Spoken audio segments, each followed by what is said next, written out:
नमो भगवते वासुदेवाय।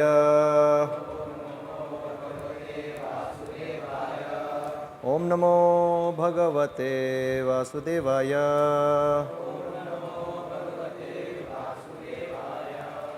ओम नमो भगवते वासुदेवाय।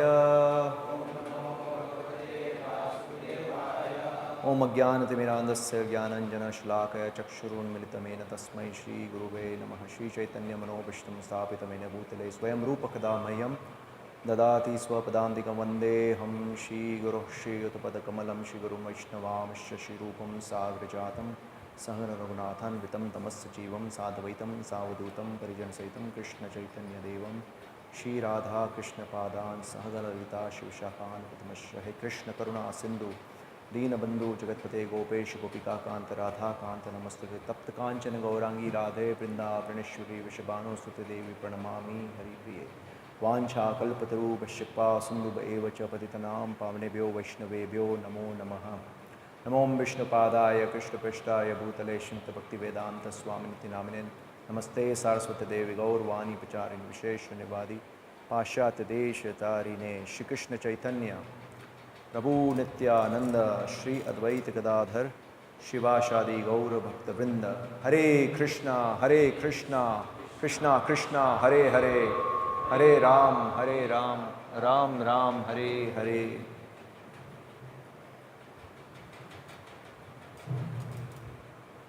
हरे कृष्णा। एको हरे कृष्णा। एको आ रही है?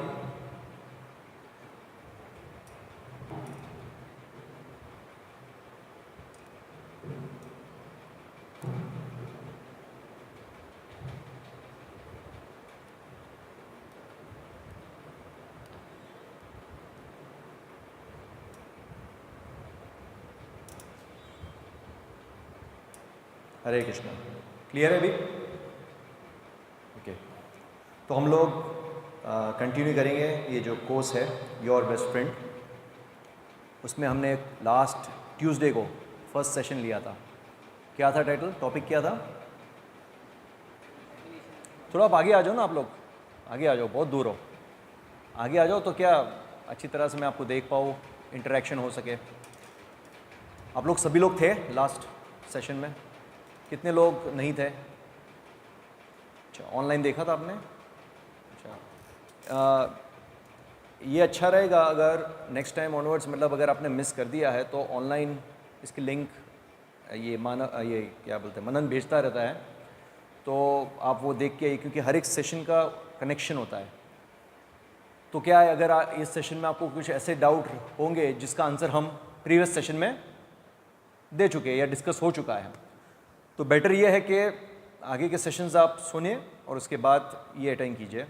एनीवेज आप आ गए हो, मैं थोड़ा रिकैप करूँगा डेफिनेटली, बट बेस्ट यही होगा कि आप बाद में ये सेशन के बाद वो सुन लेना, ठीक है? और बाकी कौन कौन लोग आए थे?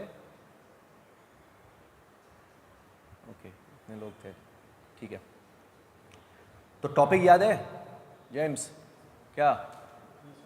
Definition of God, yes. तो हमने शुरुआत कैसे की थी, याद है? मतलब जो आप लोग नोट्स बनाते हो यहाँ पे, मैं देख रहा हूँ कई बच्चे लोग नोट्स बनाते हैं, तो थोड़ा बहुत आप रिवीजन करके आए होंगे होपफुली। तो कैसे हमने शुरुआत कैसे की थी?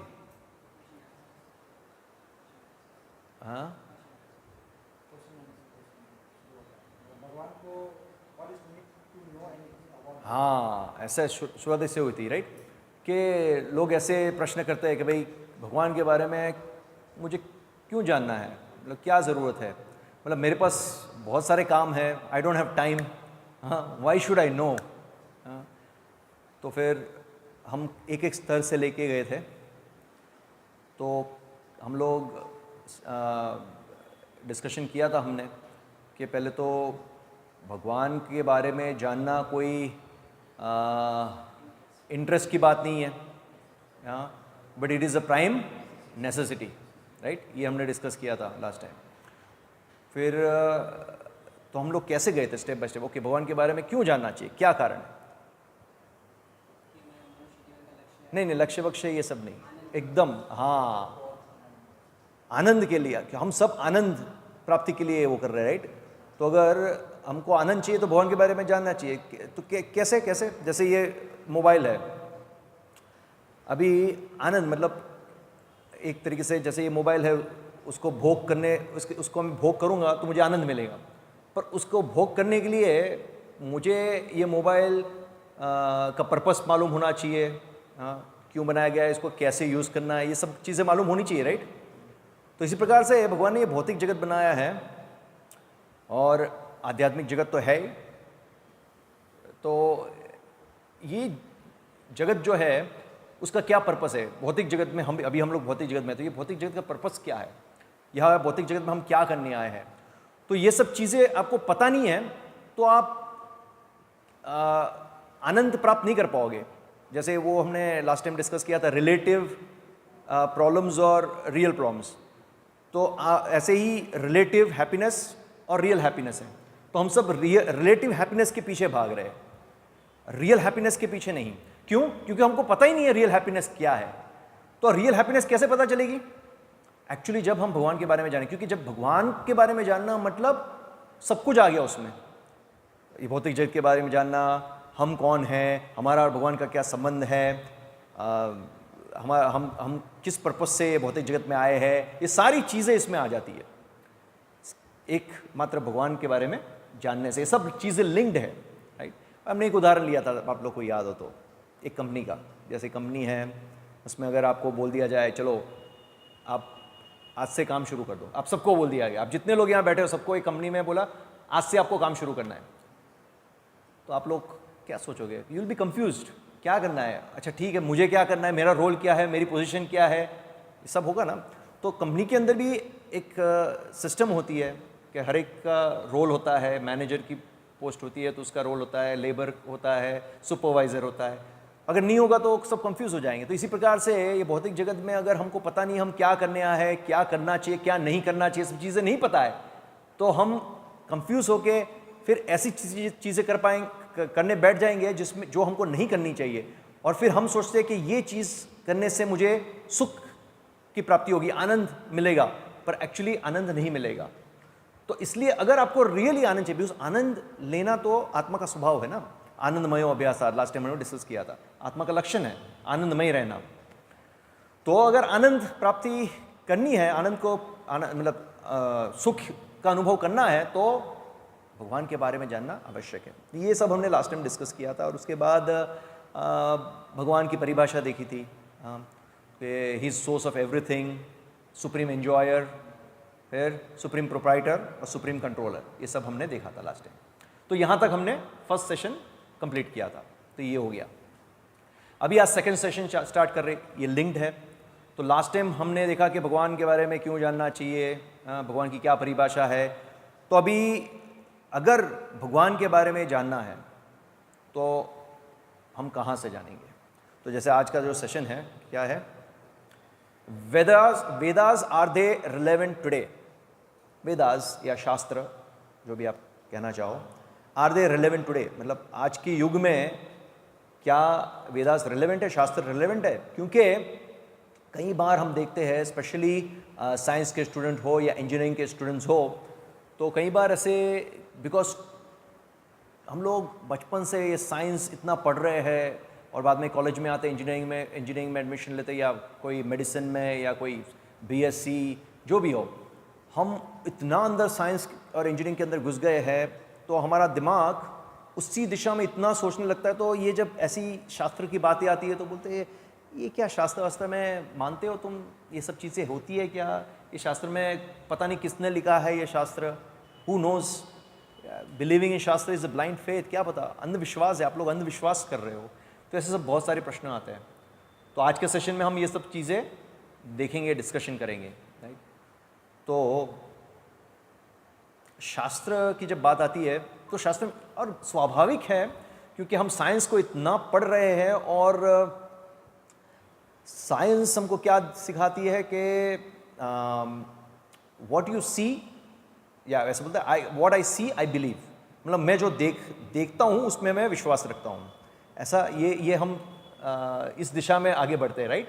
तो शास्त्र में ऐसी बहुत सारी चीज़ें, जैसे श्रीमद् भागवतम के 5वें स्कंद के अंदर वर्णन आता है सुमेरु पर्वत का। तो सुमेरु पर्वत का वर्णन आता है कि वो कैसे है पता है, कोन शेप का है। कोन कोन कोन पता है ना कैसे होता है, ऐसे करके ऐसे कोन शेप है। तो कोन शेप का है।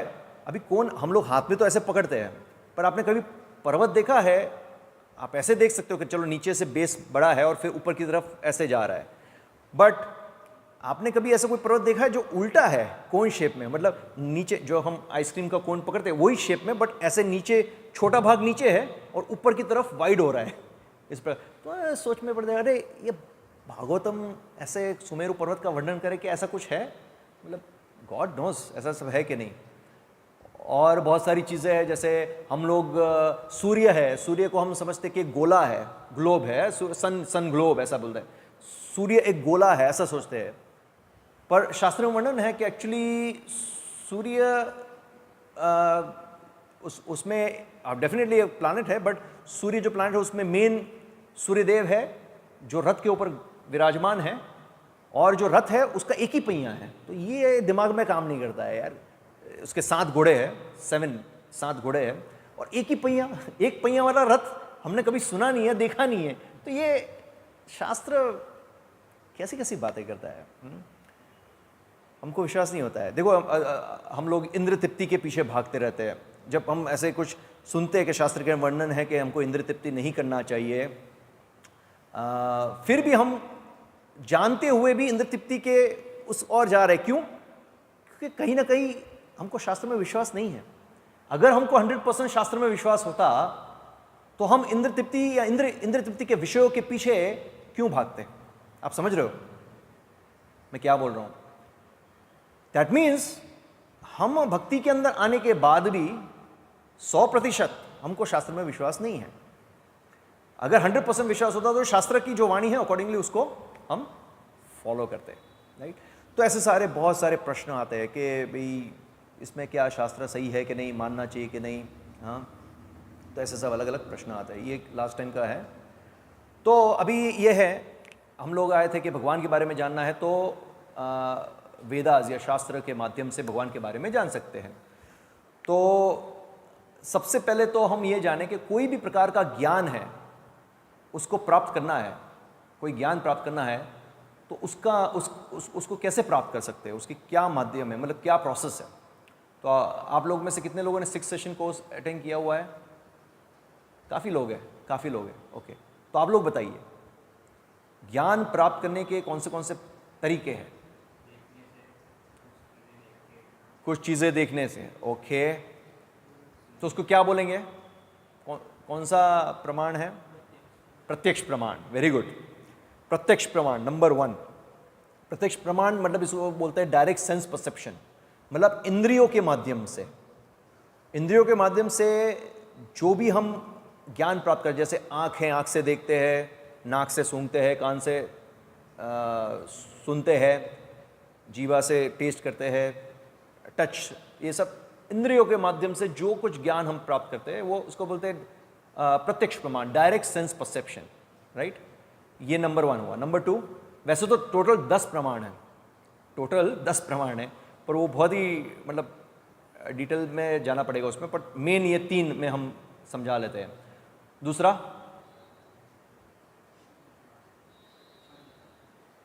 आप डायरेक्ट शब्द प्रमाण, लास्ट पे आ गए, शब्द प्रमाण, ओके ठीक है। शास्त्र मतलब शास्त्र की वाणी, शब्द प्रमाण। दूसरा, ये तीसरे पे आ गए, क्या बोलेंगे उसको? अनुमान प्रमाण, स्पेकुलेशन, ये ऐसा होगा, ये वैसा होगा, ऐसे प्रकार से। तो थोड़ा मैं डिटेल में नहीं जाऊंगा, बट थोड़ा ब्रीफ में आपको समझा देता हूँ। तो ये जो प्रत्यक्ष प्रमाण है, जनरली लोग ये, जैसे मैंने अभी आपको बताया कि यही आर्ग्यूमेंट होता है कि मैं शास्त्र में नहीं बिलीव करता। क्यों? क्योंकि शास्त्र तो पहले तो ये है कि मुझे तो ये विश्वास नहीं होता कि शास्त्र यार किसने लिखा है, कोई मनुष्य ने लिखा हो, क्या पता हमारे जैसे कोई मनुष्य है जिसने लिखा हो शास्त्र। मुझे तो यही विश्वास नहीं है। इस शास्त्र के, आप बोलते हो भगवान की वाणी है, राइट? तो मैं कैसे विश्वास करूँ? मुझे तो ऐसा लगता है कोई मनुष्य ने लिखा। आप देखने गए थे शास्त्र किसने लिखा? आप देखने गए थे? नहीं देखने गए थे ना। देखिए, मैं यहाँ जो डिस्कस कर रहा हूँ ना, यहाँ पे मैं आपका फाउंडेशन स्ट्रॉन्ग करने चाह रहा हूँ। इसलिए ये सेशन के एंड में आपको कोई प्रश्न भी है तो पूछिए। हाँ, बाहर जब हम भक्ति में आते हैं और बाहर कोई हमको ऐसे क्वेश्चंस पूछते हैं तो हमारे अंदर उतना strong faith, strong knowledge, foundation होना चाहिए। हम पहले तो हम कन्विंस होने चाहिए। हम सामने वाले को कब कन्विंस कर पाएंगे? जब हम कन्विंस होंगे। तो इसलिए ये सब डिस्कशन ज़रूरी है, राइट? तो ये शास्त्र किसने देखा है पता नहीं, किसने लिखा है आई डोंट नो, ओके। और उसमें सब बातें हैं तो वो तो कुछ इमेजिनरी बातें हो सकती है, मतलब मैंने तो कुछ देखा नहीं है, सुना नहीं है, तो I don't know why should I believe. तो साइंटिस्ट लोग का जनरली जो माध्यम है ज्ञान प्राप्त करने का वो दो तरीका है। यह है प्रत्यक्ष प्रमाण, मतलब इंद्रियों के माध्यम से, और दूसरा है अनुमान प्रमाण। और तीसरा जो हम शास्त्र की वाणी को लेते हैं वो है शब्द प्रमाण, वो हम देखेंगे। तो यहाँ क्या लिखा है? Unless we see we do not believe. जब तक मुझे दिखाएं, तो ये आर्ग्यूमेंट रहता है कि I don't believe in God because I don't see God. बोलते हैं आपने भगवान को देखा है? जैसे मैं अभी लेक्चर दे रहा हूँ तो कोई मुझे प्रश्न कैसा है, आपने भगवान को देखा है तो आप कैसे बोल सकते हो कि भगवान है? इस प्रकार से।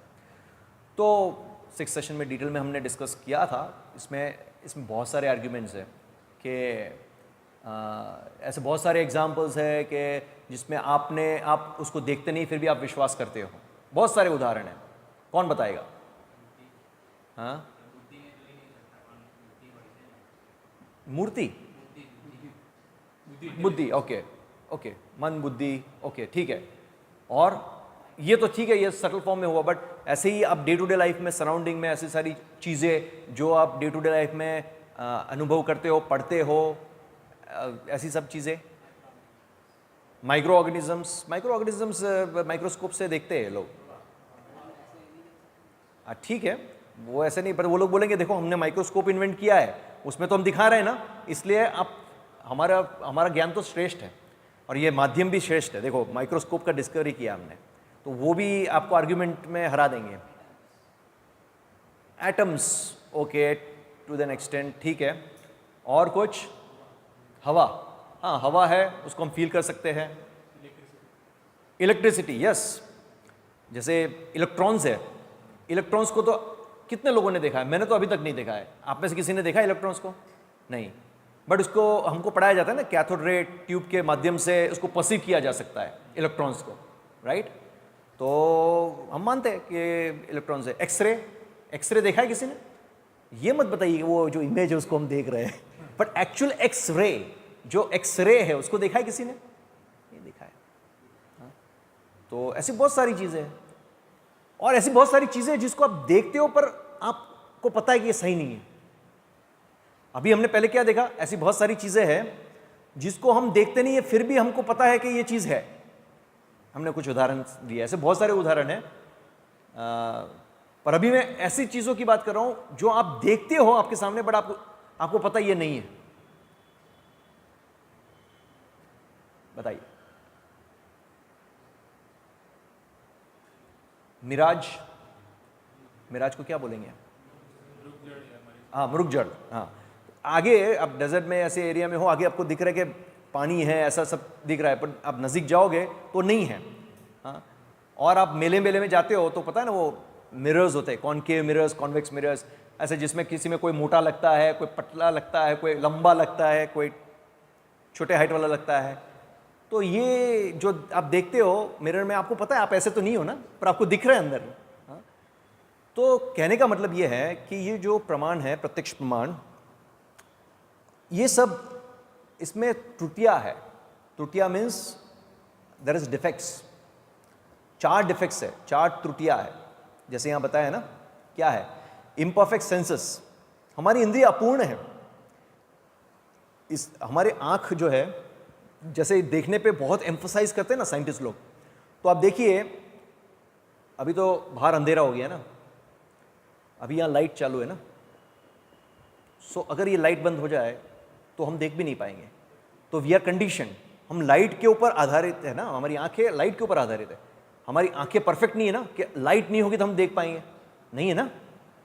तो इम्परफेक्ट सेंसेस, हाँ, कान से सुनना भी, हमारी जो ह्यूमन लिसनिंग जो है ईयर्स से, वो 20 हर्ट्ज टू 20,000 हर्ट्ज 20,000 है ना, तो और एक रेंज दी गई है, उसके अंदर हम सुन पाते हैं, उसके बियॉन्ड एक्सट्रीम में हमको सुनाई भी नहीं देगा। जैसे कुत्ते लोग हैं, उनको कुछ ऐसे आवाज़ें होती है तो उनको सुनाई देती है, हमको नहीं सुनाई देती है, बिकॉज उनके ईयर्स ऐसे स्पेशलाइज्ड है। तो ये सब इम्परफेक्ट है ना, तो ये सब चीज़ें इम्परफेक्ट सेंसेस, अपूर्ण इंद्रिया। फिर टेंडेंसी टू बी इल्यूजन, मतलब ये बहुत डिटेल में नहीं जाना है, शॉर्ट में कंप्लीट कर रहा हूँ। अपूर्ण इंद्रिया है, देखिए ये पूरा लिंक्ड है, क्योंकि इंद्रिया हमारी अपूर्ण है इसलिए हम भ्रमित हो जाएंगे। आगे दिखता है ना कि मिराज है, मृगजल है, तो हम भ्रमित क्यों होते हैं? क्योंकि हमारी इंद्रिया अपूर्ण है, और क्योंकि हम भ्रमित हो जाते हैं इसलिए हम मिस्टेक कर बैठते हैं, हम गलतियां कर बैठते हैं, और क्योंकि हम गलतियां कर देते हैं तो हमारे अंदर ठगने की वृत्ति आती है। तो ये चार चीजें हैं, हमारे अंदर त्रुटियां है, हमारे अंदर हमारी इंद्रिया अपूर्ण है, हम भ्रमित हो जाते हैं और हम गलती कर बैठते हैं, बराबर, और ठगने की वृत्ति है हमारे अंदर। तो ये चार चीज़ों की वजह से प्रत्यक्ष प्रमाण परफेक्ट मेथड नहीं है। हालांकि साइंटिस्ट लोग ये प्रोसेस का प्रयोग करते हैं ज्ञान प्राप्त करने का, but it's not perfect, right. फिर दूसरा जो है अनुमान प्रमाण। अनुमान प्रमाण मतलब जैसे डार्विन्स थियरी है, हम बंदर से आए, हमारे पूर्वज बंदर हैं। अब लॉजिकली भी फिट नहीं होता है। आप सोचो, किसी के पास अगर दिमाग नहीं होगा ना, वही ऐसे थियरी को एक्सेप्ट करेगा। बंदर से वैसे बताते हैं कि बंदर ऐसे क्लाइमेटिक कंडीशन था, ये था, तो बंदरों में से इवोल्यूशन होके मनुष्य बन गए। तो दो चीज़ लॉजिकली अगर हम पूछें उनको कि उस टाइम जो बंदर थे और वो बंदर सारे मनुष्य हो गए, तो फिर अभी तो कोई बंदर होने नहीं चाहिए, सारे बंदर की योनि खत्म हो जानी, सब मनुष्य में इवॉल्व हो जाने चाहिए ना, तो अभी बंदर क्यों है? ये प्रश्न होता है। और अभी जो बंदर है उनका एवोल्यूशन का क्या है? तो ये अगर वो सब मनुष्य में कन्वर्ट हो गए तो अभी बंदर और ह्यूमन दोनों स्पीशीज तो एग्जिस्ट कर रहे हैं, तो लॉजिकली ये चीज़ फिट नहीं होती है। तो ऐसे अनुमान लगाना ऐसा है वैसा है, तो दैट इज नॉट परफेक्ट। कुछ हद तक ज्ञान प्राप्त कर सकते हैं ये माध्यम से, but it is not perfect knowledge. तो अभी प्रश्न ये होता है, तो ठीक है, अभी हमको परफेक्ट नॉलेज चाहिए, तो हम परफेक्ट नॉलेज कैसे प्राप्त करेंगे? तो ये वो है थर्ड प्रोसेस। क्या है? शब्द प्रमाण, hearing from authorities, bona fide authorities. तो हम तो बहुत सारी लोगों से सुनते हैं, जैसे आप देखिए अपने भौतिक जीवन के अंदर भी हम जो ये ज्ञान प्राप्त करते हैं स्कूल में, कॉलेजेस में, तो ये भी तो हम अथॉरिटी से सुनते हैं ना, अथॉरिटी से सुनते हैं ना। क्यों? आपके जो बुक्स के ऑथर है वो सब कोई प्रोफेसर्स है, तो एक्सपर्ट्स है सब्जेक्ट्स में, अपने सब्जेक्ट्स में पीएचडी किया हुआ है, तो एक तरह से अथॉरिटी हुआ ना। और बुक्स के अंदर आप जो पढ़ते हो उसमें थियरीज आती है, बहुत साइंटिस्ट लोगों ने अपनी थियरीज दी होती है, जैसे आइंस्टाइन ने दिया होता है E=mc², और न्यूटन के लॉज है, ये सब पढ़ते हैं, तो वो अथॉरिटी हो गए ना। अथॉरिटी हुए कि नहीं? एक तरीके से हुआ कि नहीं? हाँ कि ना? हाँ। तो वो तो शब्द प्रमाण हुआ ना एक तरीके से, कि नहीं हुआ? हाँ कि ना? हाँ, बोनाफाइड नहीं है। क्यों? उनके लिए तो बोनाफाइड है ना। अभी देखो, आइंस्टाइन है, आइंस्टाइन की थियरी, न्यूटन से लॉ, ये सब को प्रयोग करके तो बहुत सारा रिसर्च हुआ है, बहुत सारी चीज़ें डिस्कवर की है इन लोगों ने। जो न्यूटन ने फाइंड किया, ठीक है, तो मतलब कोई भी चीज़ है जो पहले से एग्जिस्ट होता है, तो क्या इसका मतलब उसको प्रामाणिक नहीं कहेंगे? आप समझिए मेरा क्वेश्चन क्या है, कि शब्द प्रमाण मीन्स हियरिंग फ्रॉम अथॉरिटी। तो ये तो अथॉरिटी हुए ना साइंस और इंजीनियरिंग के लिए।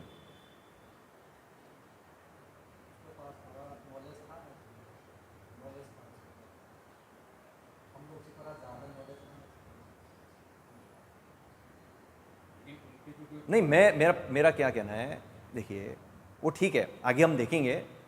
आप जो बोल रहे हैं मुझे समझ आ रहा है। आप ये बताना चाह रहे हो कि साइंस का नॉलेज फिर भी परफेक्ट नहीं है, पर आप एक्सप्लेन नहीं कर पा रहे हो क्यों परफेक्ट नहीं है। वो आगे आएगा, स्लाइड्स में बताऊंगा। पर मेरा पॉइंट ये है कि एक तरीके से शब्द प्रमाण हुआ कि नहीं, हाँ कि ना। क्योंकि देखिए सपोज़ कोई प्रोफेसर आपको क्लास में पढ़ा रहा है, तो वो तो एक्सपीरियंस्ड है, उसने पढ़ाई की हुई है, आपसे अनुभवी है, तो जब आप उसके माध्यम से सुनते हो और ज्ञान लेते हो तो बोनाफाइड मतलब एक अथॉरिटी का ज्ञान हुआ कि नहीं, शब्द प्रमाण हुआ कि नहीं? हाँ हाँ, हुआ ना, एक पर्सपेक्टिव से। परफेक्ट नहीं है, वो क्यों नहीं है वो हम देखेंगे आगे, पर एक तरीके से हुआ, राइट। इस प्रकार से आप देखो कि जैसे ये बाबा रामदेव है, ये सब योगा सब सिखाते हैं। अभी आपको तो वैसे पता नहीं एग्जैक्टली कि किस प्रकार का योग करने से किस प्रकार का रोग मिटेगा, तो वो दिखा रहा है कि इस प्रकार से आप करो, ये एक्सरसाइज करो, वो एक्सरसाइज करो, ऐसा। हालांकि वो जो एक्चुअल योग जो है वो तो भगवान से जोड़ने के लिए होता है, तो जो भी हो, बट एक तरीके से ये शब्द प्रमाण जैसा हुआ ना, अथॉरिटी से ज्ञान लेना हुआ ना। ठीक है, तो अभी हम देखेंगे ये समझेंगे कि ये शब्द प्रमाण ही क्यों, प्रत्यक्ष प्रमाण और अनुमान प्रमाण में ठीक है खामियां है, बट इसमें क्या फायदे हैं, शब्द प्रमाण में क्या फायदा है। सो नंबर 1 क्या है, it is the only process where other process won't work. मतलब जैसे ये एक उदाहरण है, जैसे दूर से आपको दिख रहा है कि धुआं दिख रहा है, तो फिर आप क्या करोगे, दूर से धुआं दिख रहा है तो आपको पूछेंगे कोई क्या होगा, तो आप अनुमान लगाओगे, या तो कोई वहाँ पे आग लगी है इसलिए धुआं निकल रहा है, ऐसे सब अनुमान लगाओगे। और प्रत्यक्ष प्रमाण से आप देख रहे हो धुआं है इसलिए आप अनुमान लगा रहे हो, मतलब दोनों आ रहा है, प्रत्यक्ष और अनुमान, क्योंकि धुआं दिख रहा है इसलिए आप अनुमान लगा रहे हो, राइट। ओके, पर बाद में अगर कोई व्यक्ति वहाँ था और वहाँ से चल के आ रहा है, उसने देखा क्या हो रहा है, और आप उसको पूछो कि वहाँ क्या है, तो बताएगा एग्जैक्टली क्या है। फॉर एग्जांपल वहाँ शायद ऐसा हो आग ना लगी हो और कुछ कुकिंग हो रहा है, बड़े वेसल में कुकिंग हो रहा है, उसका भी धुआं हो, बहुत सारी चीज़ें हो सकती है, राइट। तो वो परफेक्ट नॉलेज हो गया क्योंकि आपने अथॉरिटी से सुन लिया, राइट। आपको रिसर्च करने की ज़रूरत नहीं है, इसमें आपका बहुत समय बच जाएगा क्योंकि आप अनुमान लगाओगे ऐसा होगा, वैसे होगा, ये होगा, बहुत सारा समय बच जाएगा। एक बार क्या हुआ कि श्रील प्रभुपाद को एक व्यक्ति ने पूछा कि प्रभुपाद ऐसे एक्सप्लेन कर रहे थे कि आप अगर ये ट्रेन पकड़ोगे, सपोज दिल्ली की ट्रेन पकड़ोगे तो आप दिल्ली जाओगे, फिर मुंबई नहीं जाओगे, ऐसा। तो जो आप जिस रास्ते जाओगे तो वहीं आप पहुंचोगे अकॉर्डिंगली। तो डायरेक्ट प्रभुपाद बता रहे थे कि ये डायरेक्ट प्रोसेस अपनाना चाहिए। तो एक व्यक्ति ने प्रभुपाद से आर्ग्यूमेंट किया कि प्रभुपाद ऐसा नहीं हो सकता है, चलो ठीक है, मैं ये नहीं पर वो दूसरे रास्ते में गया, वो दूसरे रास्ते से जाके वहाँ से जाके आगे जाके गोल गोल घूम फिर के मैं वहीं आ जाऊँ। तो प्रभुपाद बोलते हाँ हो सकता है, but it is time consuming and it's an indirect way, उसमें बहुत समय नष्ट होगा, आपको बहुत समय नष्ट होता है।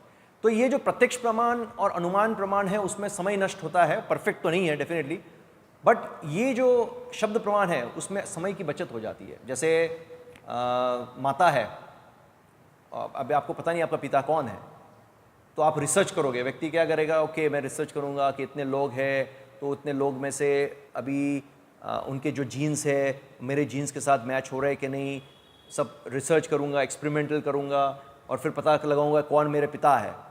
तो ये रिसर्च करते करते करते, और आप देखो अगर इतने सारे लोग होंगे उसमें से अगर 100 सेकेंड आप लो कि एक व्यक्ति का जीन्स का रिसर्च करने में लगता है, तो आप कैलकुलेट करोगे तो शायद 800 साल लग जाए आपको, या कितने और भी लग जाए, उतना तो हम जीवित नहीं रहेंगे। और मान लो हम जीवित रह गए तो जो आपको पता चला कि ये मेरे पिता है वो भी जीवित नहीं रहेंगे।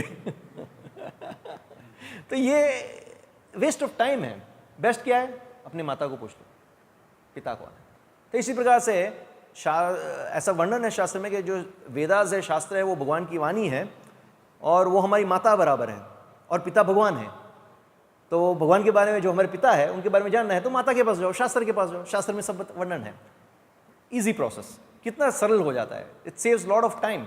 हाँ, जैसे ये आइंस्टाइन का देख लो। आइंस्टाइन ने बहुत सारा रिसर्च किया, बहुत सारा खोज निकालने का प्रयास किया, सब किया। अल्टीमेटली आइंस्टाइन एक स्टेटमेंट पे आ गया। आइंस्टाइन का एक कोट है, आपको पता है कि looking at this natural world and everything, वो आइंस्टाइन कोट करता है कि I feel there is some supreme being या supreme controller who is managing everything, ऐसा करके आइंस्टाइन का एक कोट है। तो आइंस्टाइन अल्टीमेटली इतना सारा रिसर्च करने के बाद किस निष्कर्ष पे आया कि ये सब करने के बाद उसको ये पता, ऐसा लग रहा है कि ये सब के पीछे कोई सुप्रीम कंट्रोलर है या कोई सुप्रीम एनर्जी है, ऐसा उसका निष्कर्ष निकला। तो इतना सारा रिसर्च करने के बाद अगर यही स्टेटमेंट पे आना है तो बेस्ट है ना, शास्त्र में देख लो। इसलिए ये बोलते हैं ना साइंटिस्ट लोग, ये रिसर्च मतलब री और सर्च, जो ऑलरेडी सर्च किया हो उसको री सर्च करते हैं मतलब ऑलरेडी एग्जिस्टिंग है, शास्त्र में सब चीज़ें बताई, हम देखेंगे आगे, मैं आपको बताऊंगा बहुत सारी चीज़ें जो शास्त्र में बताई है और जो मॉडर्न साइंस से सिमिलैरिटीज़ मिलती रहती है। तो यही चीज़ है।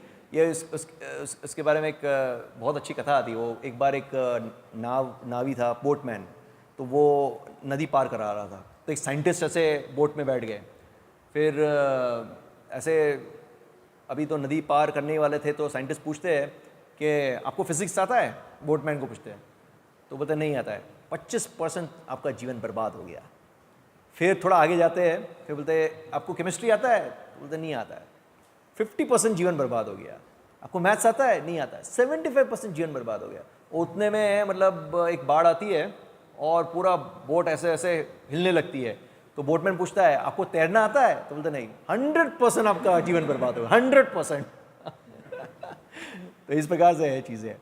तो ये एक है जो शब्द प्रमाण है कंपेयर टू प्रत्यक्ष प्रमाण और अनुमान प्रमाण। It saves lot of time, समय बहुत बच जाता है। डायरेक्ट आप पूछ लो, डायरेक्ट सुन लो जो ऑलरेडी एग्जिस्टिंग है, तो कितना सरल हो जाता है ना ज्ञान प्राप्त करना। इतना सारा रिसर्च करना, चीज़ों को कॉम्प्लिकेटेड बनाने की ज़रूरत नहीं है। दूसरा है it saves lot of energy, क्योंकि ये लोग देखिए ये रिसर्च करने में कितने सारे चीज़ों का प्रयोग करते हैं, कितने केमिकल्स यूज़ करते हैं, ये नहीं वो नहीं। मान लो कि कभी उन्होंने एक्सपेरिमेंट किया और ये केमिकल को टाइट्रेशन से जानने के लिए ये क्या है वो है, तो मतलब सामने उसको प्रॉपर रिएजेंट नहीं मिला तो क्या करेगा। और मान लो कि पता चला कि उसके अंदर 2 ऐसे अलग अलग प्रकार के केमिकल्स है, तो कैसे उसको अलग करेगा। और मान लो कि वो केमिकल को रिसर्च करते करते करते उसको पता चल गया कि ये केमिकल ये चीज़ है, तब तक के लिए वो केमिकल नष्ट हो गया और बाद में पता चला ये केमिकल तो कैंसर का क्योर कर सकता था, बट केमिकल ही खत्म हो गया तो एनर्जी खत्म हो गई। तो ये सब चीज़ें करने की ज़रूरत नहीं है। डायरेक्टली मतलब शब्द प्रमाण बेस्ट है। और एक्यूरेट नॉलेज, परफेक्ट नॉलेज देता है। जैसे अभी मैं आपसे पूछूं कि मेरे पॉकेट में क्या है, तो आप अनुमान लगाओगे या कुछ ऐसे करोगे, ये सब तो नहीं पता चलेगा। हाँ, पर अब डायरेक्ट मुझसे पूछ लो कि पॉकेट में क्या है और मैं आपको बता दूँ ये है। एक्यूरेट नॉलेज, कोई उसमें त्रुटि नहीं, क्योंकि मुझे पता है ना इसमें क्या है। जैसे ये भौतिक जगत है, ये संसार को बनाने वाला है, तो उसको तो पता है ना भाई कि संसार। जैसे ये लैपटॉप डिज़ाइन, सपोज मैंने ये लैपटॉप डिज़ाइन किया, तो ये लैपटॉप के बारे में मुझसे ज़्यादा आप लोग में से कौन जानेगा? सबसे ज़्यादा कौन जानेगा? इसका ज्ञान किसको होगा? मुझे ही होगा ना, क्योंकि इसको मैंने डिज़ाइन किया है, इसको मैन्युफैक्चर मैंने किया है, सब कुछ मैंने किया है। तो I will be the best person to tell you about this laptop, right? सही है ना? तो इसी प्रकार से ये पूरा जगत भगवान ने निर्माण किया है, इसका पर्पस भगवान ने दिया हुआ है, सब कुछ भगवान ने दिया गया। तो आप अपनी तरफ से रिसर्च क्यों कर रहे हो भाई? डायरेक्ट भगवान से जान लो कि क्या पर्पस है, क्यों बनाया है संसार, ये सब चीज़ें, तो इट बिकम्स वेरी इजी। सही है कि नहीं? राइट? तो it gives an accurate knowledge. तो अभी ये बेनिफिट्स देखे हमने क्या शब्द प्रमाण के कंपेयर टू अनुमान प्रमाण और प्रत्यक्ष प्रमाण। तो अभी प्रश्न ये आता है, तो फिर ओके, शब्द प्रमाण, hearing from authority, bona fide authority is okay, fine, good. तो अभी किससे सुनना चाहिए? प्रश्न ये होता है, नेक्स्ट प्रश्न ये होता है, ठीक है आपने बोला शब्द प्रमाण मतलब सुन के ज्ञान प्राप्त करना, तो सुनना किससे है भाई? Any Tom Dick and Harry से सुनना है मुझे? किससे सुनना है? प्रश्न होता है कि नहीं? अब देखिए मैं स्टेप बाय स्टेप आपको लेके जा रहा हूं। तो किससे सुनना है? तो ये सब चीजों से सुनना है क्या? Modern science, newspapers, TV, magazines, journals. हाँ, मॉडर्न साइंस में मतलब बहुत सारी चीज़ें दी गई है। तो आप देखिए कि उसके अंदर साइंस मतलब क्या होना चाहिए? एक्चुअल साइंस मतलब absolute knowledge.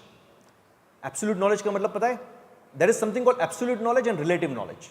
What is the difference between absolute knowledge and relative knowledge? क्या क्या अंतर है? एब्सोल्यूट नॉलेज मतलब परम परम सत्य, राइट? हाँ, absolute knowledge means 100% accurate knowledge, okay.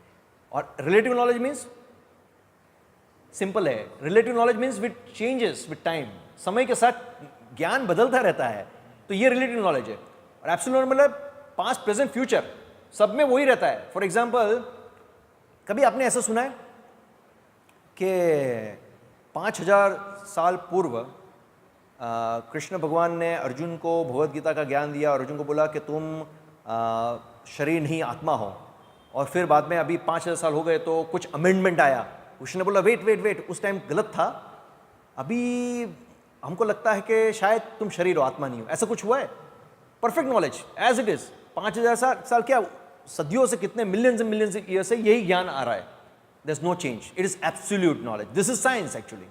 Relative knowledge मतलब जो आजकल सो कॉल्ड मॉडर्न साइंस है उसमें रिलेटिव नॉलेज है। It is not actual science, because उसका नॉलेज है वो चेंज रहता है, चेंज होता रहता है। फॉर एग्जाम्पल, आप खुद पढ़ाई कर रहे हो, आप सोचो पहले ये जो एटम्स को लेके theories I, Dalton said atoms is indivisible, atom को उसका भाग नहीं किया जा सकता है। उसके बाद कौन आया? Rutherford, atom is divisible. Sorry, Dalton की थियरी गलत थी, एटम इज डिविजिबल। और फिर बोर आया, oh I have a new model of atom, अभी ये न्यू मॉडल लेके आ गए। तो क्या करें? This is science, this is relative knowledge, this is not absolute knowledge. Absolute knowledge मतलब टाइम, पास्ट प्रेजेंट फ्यूचर अब सेम रहेगा, उसमें कोई चेंज नहीं आएगा। This is absolute knowledge, right? तो मॉडर्न साइंस से आप सुनोगे, न्यूज़पेपर से सुनोगे। ये प्रभुपाद जी बोलते थे कि सुनना किससे चाहिए। एक लेक्चर है प्रभुपाद जी का हिंदी में, हिंदी में प्रभुपाद जी का एक लेक्चर है, तो उसमें प्रभुपाद जी बताते हैं आप किससे सुनोगे, वो पान वाले या बीड़ी वालों से सुनोगे? पान वाले और बीड़ी वाले आपको बताएंगे, बीड़ी पीने वाले बताएंगे आपको कि भगवान कौन है। आप समझो, आप देखिए, आप एनालिसिस कीजिए। जैसे मैं इंजीनियर हूँ बट मैंने मेडिसिन स्टडी नहीं किया है, तो अगर कुछ डॉक्टर की बात आई या मेडिसिन रिलेटेड कुछ बात आई तो मेरी क्या लायकात है? मैं क्या बोलूँगा? I mean, do I have qualification to speak about medicine? नहीं है ना, मेरी कोई लायकात नहीं है, राइट? तो आप देखिए, आप कहीं पे भी ट्रैवल करो, आप एनालिसिस करना, ऐसे ही कुछ ट्रेन में हो या कहीं पे हो और कुछ बातचीत हो रही है, सब तो अलग अलग टॉपिक पे बात होगी, और अचानक कोई भगवान का टॉपिक आएगा ना तो सभी लोग कूद पड़ेंगे, इधर से उधर से, सभी जगह से। हाँ, तो भाई सामान्य ज्ञान के लिए आपकी कोई क्वालिफिकेशन नहीं है तो आप उसमें बोल नहीं सकते। और भगवान की जब बात आती है तो कोई भी टॉम डिक एंड हैरी कुछ भी बोलने लगता है, तो यार इस प्रकार से ज्ञान नहीं प्राप्त होता है। हाँ, तो ये इंपॉर्टेंट है कि किससे सुनना है। न्यूज़पेपर में कितने सारी चीज़ें होती है, और टीवी के माध्यम से आप ज्ञान लोगे भगवान के बारे में या शास्त्र के बारे में। कैसे आजकल, मतलब टीवी में स्पिरिचुअल चैनल आती है ना, स्पेशल चैनल्स होती है जिसमें, और कितने सारे ये टीवी सीरियल्स बनाते हैं, रामानंद सागर की रामायण, बी.आर. चोपड़ा की महाभारत, और अभी तो वो तो फिर भी थोड़ी बहुत डिसेंट थी।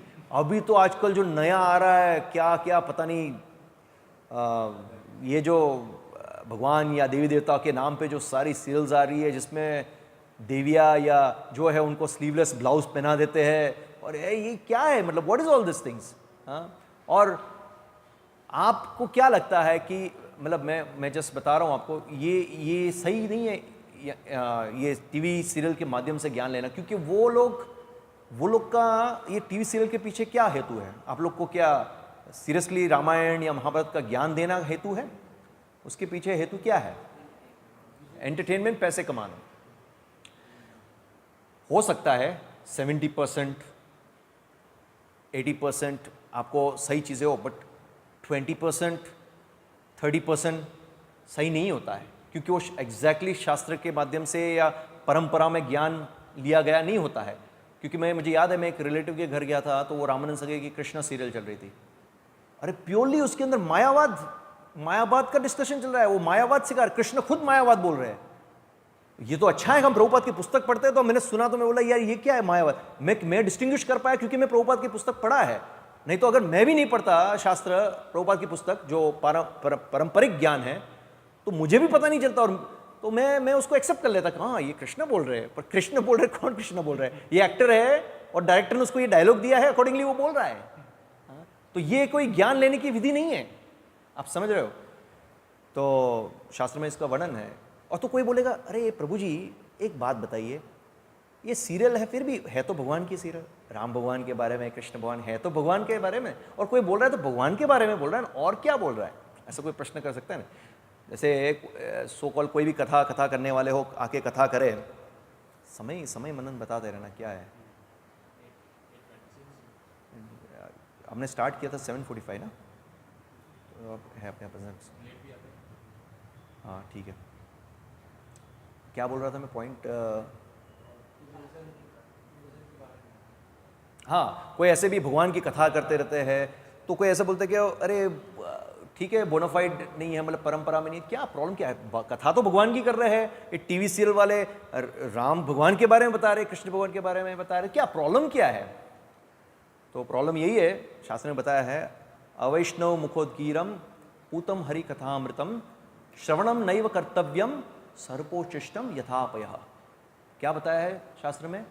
कि जो परंपरा में नहीं आते हैं, जो परंपरा में ज्ञान प्राप्त नहीं किया होता है, जो वैष्णव नहीं है, अवैष्णव मुखोद्गीरम, जो वैष्णव नहीं है, भगवान के भक्त नहीं है, अवैष्णव मुखोद्गीरम, उनके मुख से श्रवणम नैव कर्तव्यम, और ये सब कथाएं उनसे नहीं सुनना चाहिए। क्यों नहीं सुनना चाहिए? तो बताया गया है क्या कि सर्पोशिष्टम यथापयः, मतलब ये कैसा है, जैसे दूध तो दूध होता है प्योर फॉर्म में, बट अगर एक बार सांप है वो दूध के अंदर उसको चख ले तो मतलब जहर बराबर हो गया है। तो शास्त्र का ये वर्णन है कि ऐसे कथा इन लोगों से नहीं सुनना चाहिए। तो ये इम्पोर्टेंट ये समझना कि किससे सुनना चाहिए ना। तो हाउ कैन वी जज the degree of authenticity of all that we hear, मतलब कैसे हम फिर कैसे जज लगाए कि जो हम सुन रहे हैं वो प्रामाणिक है, ऑथेंटिक है, ये कैसे जजमेंट लगाए? तो ये जैसे मैंने अभी आपको बताया, ये साइंटिस्ट की बहुत सारी थियरीज है, और आप देखो समय के साथ वो सारी थियरीज चेंज होती रहती है, तो हमको पता चल सकता है कि ये रिलेटिव नॉलेज है, परफेक्ट नॉलेज नहीं है। मॉडर्न साइंस को क्या बताया गया, कैसे बताया गया? अनफेथफुल विच मतलब चुड़ैल, अनफेथफुल क्या बोले? अश्रद्धालु अश्रद्धालु, अविश्वासु, यस, चुड़ैल, उसको बताया गया है। तो देखिए एक कृष्ण की कथा में आता है ना, वो जब कृष्ण का जन्म हुआ तो कंस किसको भेजता है कृष्ण का वध करने के लिए? पूतना को भेजता है ना। तो ये मॉडर्न साइंस को पूतना के बराबर बताया गया है। क्यों? क्योंकि पूतना ने क्या किया था, कृष्ण को मारने के लिए उसने अपना वेश बदल दिया था, रूप बदल दिया था अपना। पूतना ने रूप बदल लिया था ना, बहुत सुंदर स्वरूप ले लिया था, पर सुंदर स्वरूप के पीछे कौन थी? राक्षसी थी ना, पूतना राक्षसी थी, भयंकर। तो ऐसे ही ये मॉडर्न साइंस है अपना। ये मॉडर्न साइंस क्या कर रहा है कि ऐसे देखो हम आपको ये सॉल्यूशन दे रहे हैं, ये सॉल्यूशन दे रहे हैं, ये सॉल्यूशन दे रहे हैं, पर उससे ज़्यादा हमको नुकसान हो रहा है। तो ये पूतना का ऐसे भी बताया गया है, जब भक्ति सिद्धांत सरस्वती महाराज बताते थे कि जैसे ये आजकल के जो बोगस साधु होते हैं, जो भगवान के बारे में कथा करते हैं, ये सब करते हैं, बहुत सारे बोगस साधु है, आप लोगों को पता है, लिस्ट होगा पूरा, जो पकड़े भी जाते पुलिस से कितनी बार। तो ये सबों को पूतना के कैटेगरी में डाला हुआ है। क्यों? क्योंकि वो पूतना की तरह ही वेश बदल के लोगों को ठगते हैं, भगवान के बारे में मिसगाइड करते हैं। और ये डेंजरस इन्वेंशन है। डेंजरस इन्वेंशन मतलब ये मॉडर्न साइंस के जो इन्वेंशन है कुछ ऐसे हैं जो ऐसे दिखाते हैं कि हमको बहुत प्रॉफिट हो रहा है पर हमको नुकसान करता है। For example nuclear bomb. Okay, nuclear bomb ऐसे एक्चुअली न्यूक्लियर बॉम्ब ये सब पहले के ज़माने में भी हुआ करते थे, मतलब इससे भी ज़्यादा पावरफुल वेपन्स होते थे, ब्रह्मास्त्र, ये सब अस्त्र हुआ करते थे, बट उसका प्रयोग कब करते थे? समाज की रक्षा के लिए। और अभी तो कुछ भी ऐसा हो गया तो बस एक दूसरे कंट्री के ऊपर डाल दो, बॉम्ब डालो, ये करो, ये नुकसानदायक।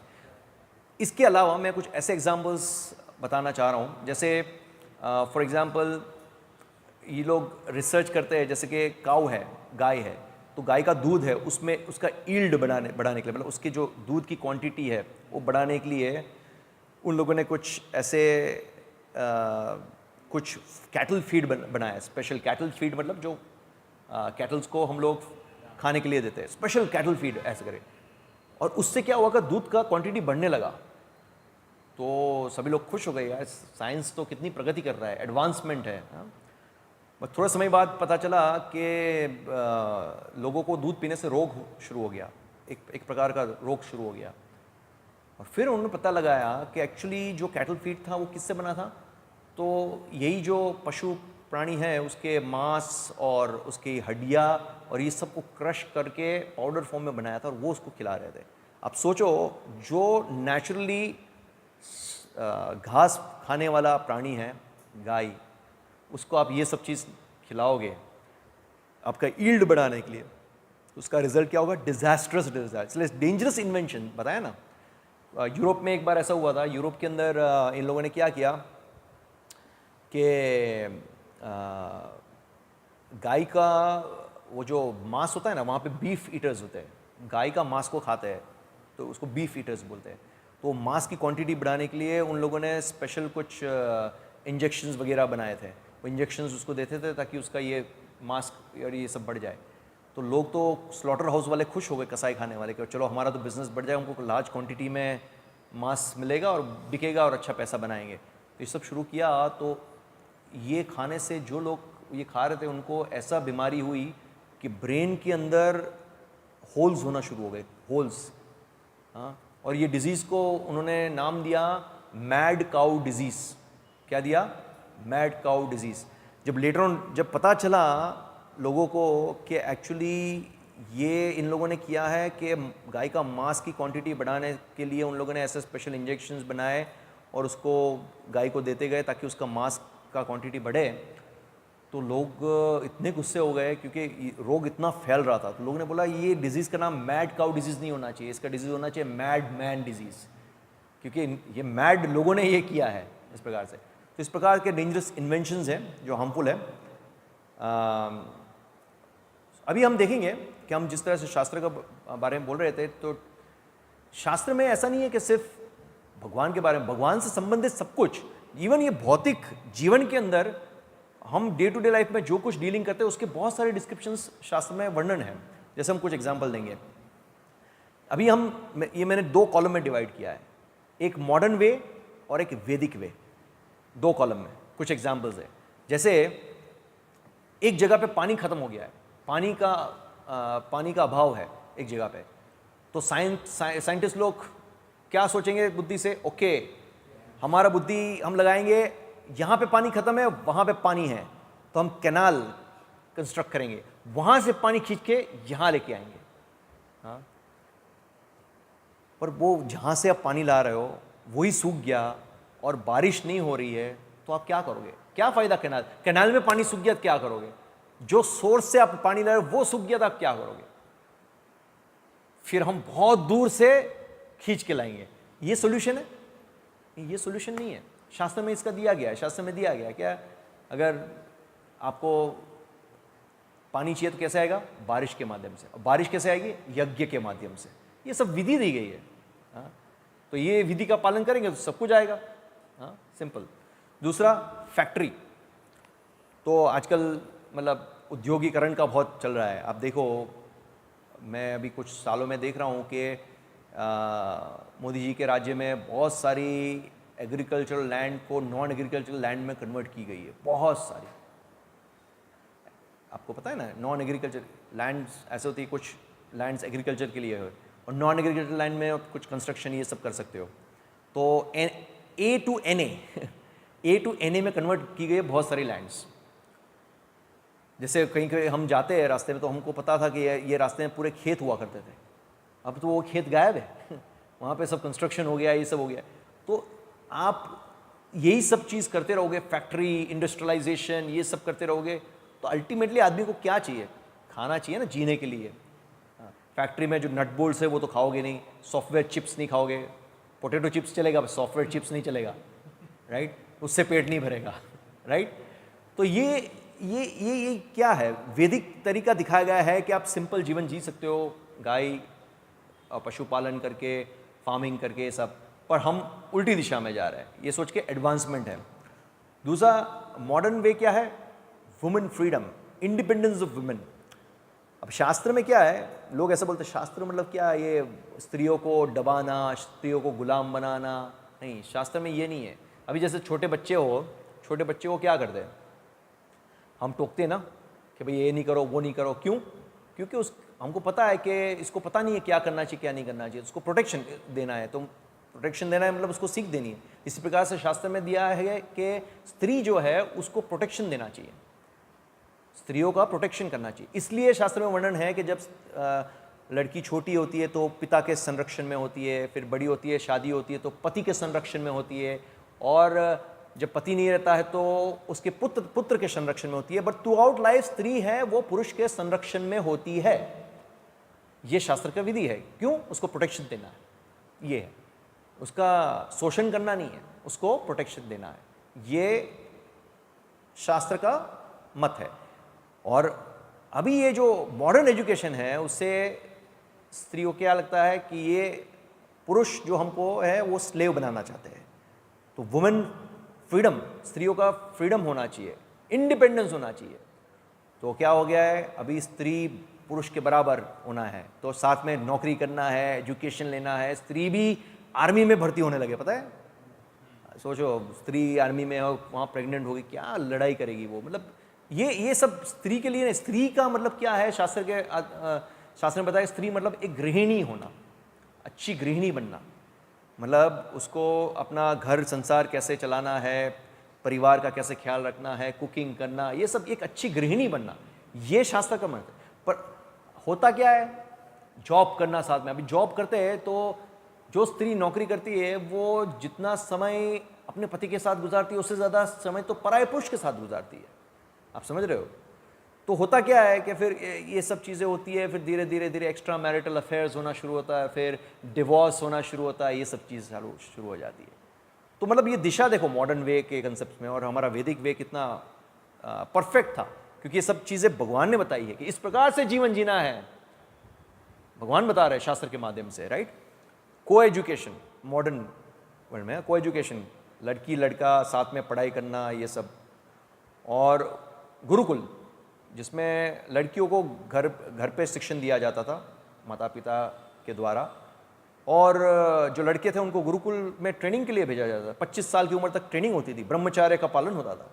इससे क्या होता था? एक कैरेक्टर डेवलपमेंट होता था। एजुकेशन का मतलब क्या है? चाणक्य पंडित बताते हैं एजुकेशन मतलब क्या है। एक्चुअल एजुकेशन का डेफिनेशन क्या है? Education means that builds your character. व्यक्ति का कैरेक्टर ही नहीं है और बोलते हैं ये तो बहुत ही एजुकेटेड है। क्या एजुकेशन भाई? What education?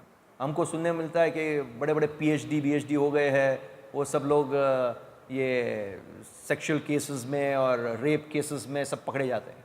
ये क्या कैरेक्टर है? ये कैरेक्टर है कोई? This is not education. Education means building character. तो ये गुरुकुल में आपको ट्रेनिंग दी जाती थी। और आजकल ये जो सो कॉल्ड मॉडर्न एजुकेशन है तो ठगने का है। जैसे ये एमबीए करने के बाद व्यक्ति सबसे ज़्यादा चीटिंग करना सीखता है। मतलब कैरेक्टर जब बिल्ड होता है तो ठगता नहीं, किसी को चीट नहीं करता। बट मॉडर्न एजुकेशन जैसे एमबीए ये सब करने के बाद तो किस प्रकार से लोगों को चीट करना, ये सब दिमाग में स्ट्रैटेजीज बना दी है। जैसे वो बताते ना, जो सबसे बेस्ट सेल्समैन कौन है? जो गंजे को भी कंघी बेच के आ जाए, वो सबसे अच्छा बेस्ट सेल्समैन है। तो ये एजुकेशन जो मॉडर्न सो कॉल्ड एजुकेशन है वो हमको किस दिशा में लेके जा रहा है? आप देखिए, यहाँ पे तो कम है, बट विदेशों में स्पेशली यूएसए और फॉरेन कंट्रीज़ के अंदर हमको सुनने को मिलता है स्कूल के अंदर, आपको पता नहीं है बट यहाँ पे तो जैसे ये हमारा ट्रेनिंग होता है कि बच्चों को कुछ एज तक तो एकदम स्ट्रिक्ट रहना है, ज़रूरत पड़े तो 2-3 देना भी है ताकि सीधा हो जाए, और फिर एक एज के बाद मैच्योरिटी आती है, फिर एक फ्रेंड्स की तरह रहना है। तो ये सब सिखाया गया है शास्त्र में, किस प्रकार से डीलिंग करना है सब, ताकि वो एक अच्छा नागरिक बन सके, अच्छी तरह से अपना कैरेक्टर डेवलप कर सके। विदेश के अंदर तो वहाँ पर लॉ है, रूल है, अगर पेरेंट्स ने अपने बच्चे को मारा, छोटा है, और उसने कंप्लेन कर ली पुलिस को, तो पुलिस पेरेंट्स को जेल में डाल देगी। ये इस प्रकार से सब चल रहा है, आपको पता नहीं है, बट यूएस में तो ऐसा ही है, वो फ़ोन कर देगा पुलिस को, पुलिस आके जेल में डाल देगी पेरेंट्स को। तो मतलब पेरेंट्स कुछ कह नहीं सकती है, इंडिपेंडेंट हो गए। स्कूल में जाए तो स्कूल में मन फाया ऐसा करे, टीचर्स को कुछ भी बोले, स्कूल में गन्स लेके जाते हैं, टीचर्स को शूट कर देते हैं, बहुत सारे केसेस हैं। तो ये देखें किस दिशा में जा रहा है। ऑटोमोबाइल्स, जैसे मॉडर्न वे में ये सब डिस्कवरी की ऑटोमोबाइल, क्यों? क्योंकि इतने सारे अच्छे अच्छे व्हीकल्स और स्पीड में जाने से एक जगह से दूसरी जगह हम स्पीड में जा सकते हैं। अरे भाई ज़रूरत नहीं है। पहले के ज़माने में ठीक है यात्रा करते थे, बट बुलॉक कार्ड ये वगैरह करते थे। हम कृष्ण बुक में आता है ना, वो भागवतम में आता है, क्योंकि जब नंद बाबा, यशोदा मैया सब एक जगह से दूसरी जगह जाते थे, कैसे बुलॉक कार्ट में सब सामान लेके सब गाँव के गाँव बदल के जाते, तो था तरीका, और ज़रूरत नहीं थी इधर से उधर भागने की, एक ही जगह पे सब कुछ मिल जाता था। अभी आजकल क्या है कि नौकरी के लिए एक व्यक्ति को कितना दूर तक ट्रैवल करके नौकरी करने जाना पड़ता है, इतना ट्रैवलिंग करना पड़ता है। पहले के ज़माने में तो क्या था कि एक ही स्तर पे जहाँ पे वो रहता है वहीं पास में ही, जैसे उसकी खेत है, वहाँ खेती करके आया, दोपहर को आया, आराम किया, ये सब कितना सुखी जीवन था। अभी तो यार पढ़ाई करने के लिए दूर जाओ, अप डाउन करो, नौकरी के लिए अप डाउन करो, ये कोई लाइफ है? हाँ, पोल्यूशन, यस, और ये सब चीज़ों से पोल्यूशन ये सब होता है। फिर एलोपैथिक मेडिसिन, आपको पता है कितना हानिकारक है, साइड इफ़ेक्ट्स, और आयुर्वेदिक मेडिसिन कंपैरेटिवली तो वेदास में दिए गए हैं। दूसरी कुछ चीज़ें हैं, जैसे ये साइंस है, उसको भी मॉडर्न साइंस है, वो भी वेद शास्त्र को एक्सेप्ट करेगा। क्यों? क्योंकि जो साइंस ने रिसर्च किया है, जो ऑलरेडी एग्जिस्टिंग है, उसको रिसर्च किया है, वो ऑलरेडी शास्त्र में दिया गया है। जैसे श्रीमद् भागवतम के 3 स्कंद के अंदर कपिल मुनि जो है वो अपनी माता देवहूति को एक गर्भ में जो शिशु का जो डेवलपमेंट होता है, एम्ब्रियो का, मतलब वो पूरा डिटेल में वर्णन है, किस प्रकार से वो हिलता है, ये इतने महीने में क्या होता है, किस प्रकार से डेवलपमेंट होता है। और मॉडर्न साइंस स्पेशली ये जो डॉक्टर्स वगैरह है, ये सब देख वो एकदम अचंबा हो गए कि ये कितनी सिमिलैरिटीज़ है। उन लोगों ने जो रिसर्च किया सोनोग्राफी के माध्यम से कि भाई अभी कैसे डेवलपमेंट हो रहा है, कैसे हाथ निकल रहा है, पैर निकल रहा है, ये सब चीज़ें भागवतम में डिटेल में दी गई है कपिल मुनि, और ये बरसों पुरानी है, सब दिया गया है। आप लोग को अभी पता चल रहा है तो आप सोच रहे हो वाह हमने कुछ ग्रेट डिस्कवरी की है। It's already there, you are fool enough. आपको पता नहीं कि जो चीज़ है उसको आप एक्सेप्ट नहीं कर रहे हो डायरेक्टली, और फिर आप रिसर्च करके फाइंड करते हो, आप खुश होते हो, वाह this is what I have found out.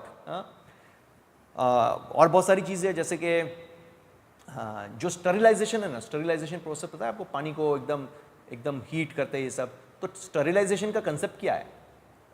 पानी को एकदम हीट करते हैं और फिर उसके पीछे क्या है कि कोई भी माइक्रोब्स है, वो सब है, वो स्टरिलाइजेशन से ख़त्म हो जाएंगे। मतलब साइंस का कंसेप्ट ये है कि आग जहाँ पे हो, फायर, वहाँ पे कोई माइक्रोब्स या कोई लिविंग एंटिटीज रह नहीं पाएंगे। तो that means they have a concept that there is no living entity in fire. But हमारा शास्त्र क्या कहता है?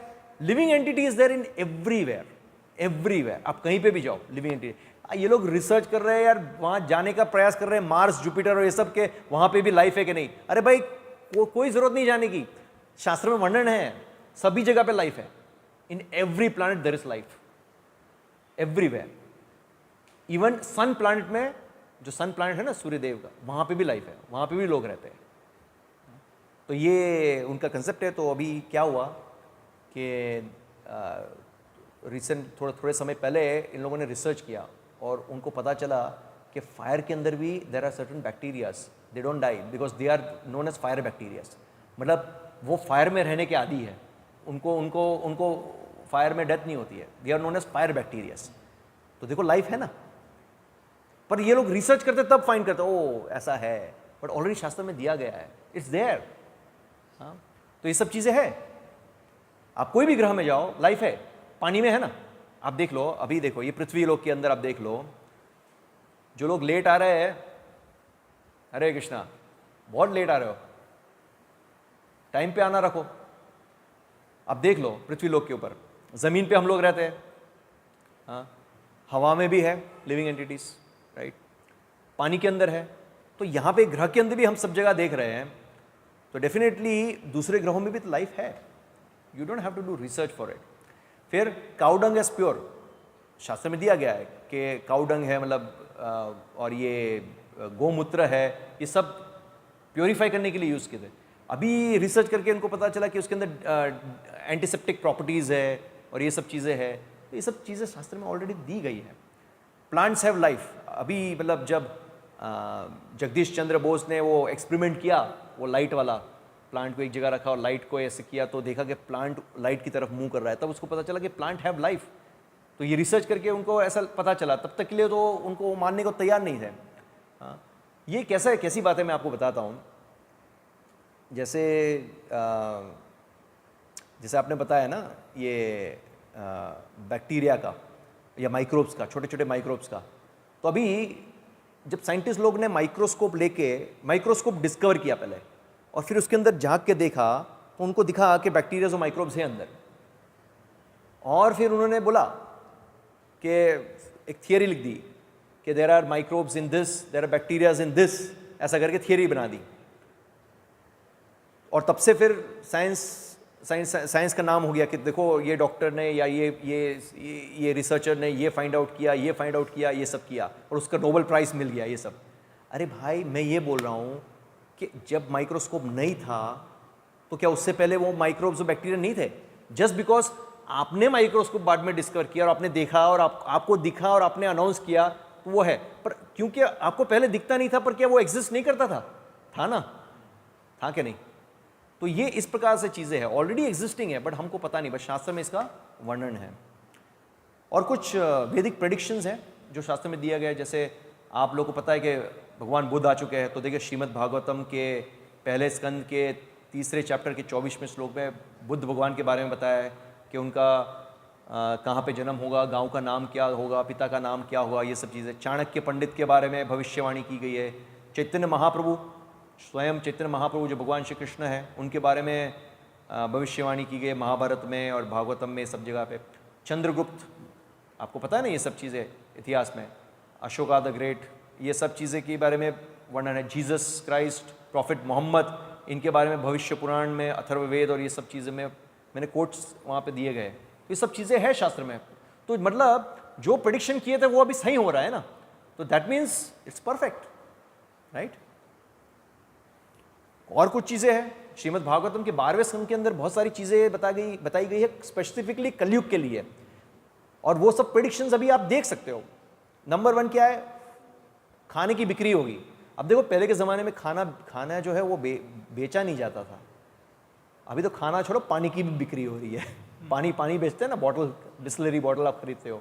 हाँ, ये सब पहले ज़माने में नहीं होता था, बट कलयुग के अंदर ये सब चीज़ें हो रही है। और क्या है? People will eat the flesh of their own fetus. मतलब लोग क्या करेंगे कि माताएं या माता पिता, ऐसा बताया गया वर्णन कि कलयुग के अंदर वो लोग सेक्स करेंगे, और उसके माध्यम से जो फीटस, मतलब जो क्या बोलेंगे, गर्भ में एम्ब्रियो जो होगा, फीटस, उसको प्रीमेच्योरली उसको मार डालेंगे और फिर उसका फ्लैश खाएंगे। ये तो आसुरिक है, कितना आसुरिक है। आपको आश्चर्य लग रहा है, बट मैं आपको एक चीज़ बताता हूँ। ये तो ठीक है, ये जो फिलीपाइंस होते हैं ना, फिलीपाइंस के लोग, चाइनीज़ है, जापानीज़ है, ये सब लोग बहुत सारी ऐसी चीज़ें खाते हैं। और आपको आश्चर्य होगा, मैं आपको एक घटना बताता हूँ। जब मैं दुबई में था, तो वहाँ पे एक टाउन है फुजेरा करके, फुजेरा। तो फुजेरा में एक न्यूज़ आया था। एक्चुअली क्या था कि एक आदमी गुम था बहुत दिनों से, तो वहाँ की पुलिस ढूंढ रही थी उसको। उसके परिवार वाले बहुत चिंतित थे, मिल ही नहीं रहा। और फिर एक फिलिपिनोस बोलते हैं, जो फिलीपाइंस के जो लोग हैं, उसके घर पे रेड हुई ना, तो उसके रेफ्रिजरेटर में उसका कटा हुआ हाथ, कटा हुआ पैर, सब कटा हुआ मांस मिला था, और वो रोज़ थोड़ा थोड़ा उसको पका के खाता था। अब ये राक्षस नहीं है तो क्या है? राक्षस मतलब पहले ये टीवी सीरियल में क्या दिखाता है, रामायण में और ये सब में, वो सब राक्षस आते हैं, बड़े बड़े होते हैं, सींग होते हैं, मुंह में से दांत निकलते, भयंकर दिखते हैं। कलयुग के अंदर राक्षस सूट बूट में घूमते हैं। ऐसा नहीं है कि उनके सींग निकले हुए हैंडसम राक्षस होते हैं, पर ऐसे राक्षस होते हैं। तो ये सब राक्षसी वृत्ति है। हाँ, तो ये समय दूर नहीं है जब ऐसे माता पिता ये सब करेंगे। कलयुग के लक्षण हैं, दिखाए गए 12वें स्कंद में, आप पढ़ सकते हो भागवतम के। Man and women relationship will be based on sex only. ये तो आप देख रहे हो, मूवीज भी बनती है। वो एक सलमान खान का, सैफ अली खान और प्रीति जिंटा की एक मूवी बनी थी, सलामे नमस्ते, सलामे नमस्ते करके एक मूवी आई थी।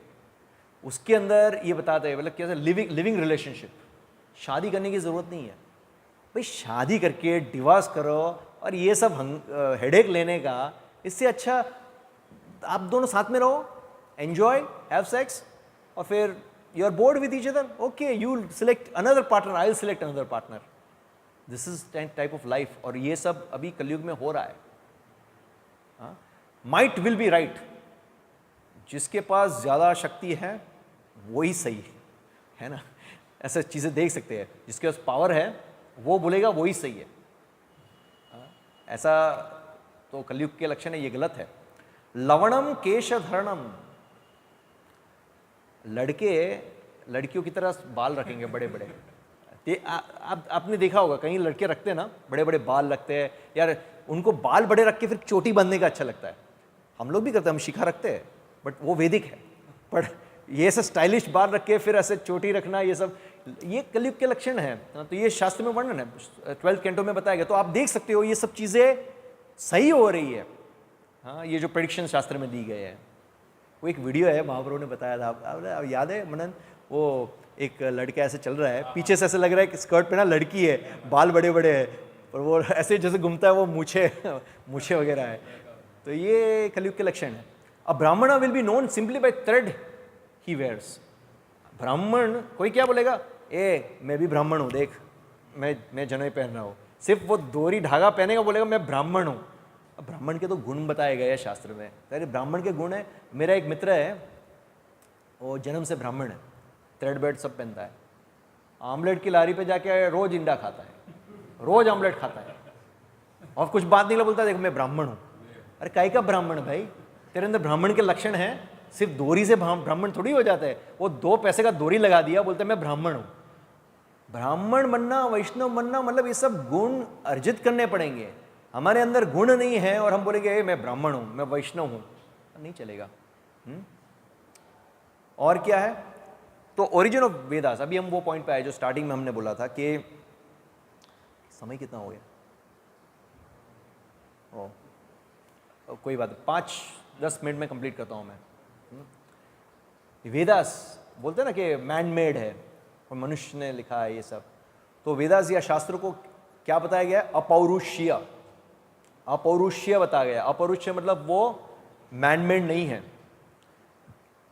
शास्त्र भगवान की वाणी है, और शास्त्र जो है वो, ये तो अभी कलयुग के अंदर स्पेसिफिकली रिटन फॉर्म में हमारे सामने आया है। जैसे भगवद गीता है, भागवतम है, ये सब अलग अलग पुराण है, इतिहास है, ये सब चीज़ें। अल्टीमेटली शास्त्र मतलब श्रुति, 2 चीज़ होती है, एक श्रुति और स्मृति। श्रुति का मतलब क्या होता है, जो डायरेक्ट भगवान के मुख से निकली हुई है, उसको बोलते हैं श्रुति। जैसे 4 वेद है, ये सब श्रुति है, डायरेक्ट। भगवद गीता भगवान के मुख से निकली है, श्रुति, ये सब श्रुति है। तो ये श्रुति है जो डायरेक्ट भगवान के मुख से निकली। और स्मृति मतलब भगवान के जो वाक्य है, भगवान की जो वाणी है, उसके आधार पे, अनुभव के आधार पे ऋषि मुनि लोग अपनी टीका टिप्पणी लिखते हैं, वो स्मृति के उसमें आता है। तो पहले के ज़माने में ज्ञान कैसे प्राप्त करते थे, जैसे गुरु शिष्य को कुछ ज्ञान प्राप्त करता था तो कान में या बोलता था, और वो सुन के ऑरल रिसेप्शन से वो ज्ञान को प्राप्त करता था। ये विधि थी। कोई राइटिंग फॉर्म में नहीं था।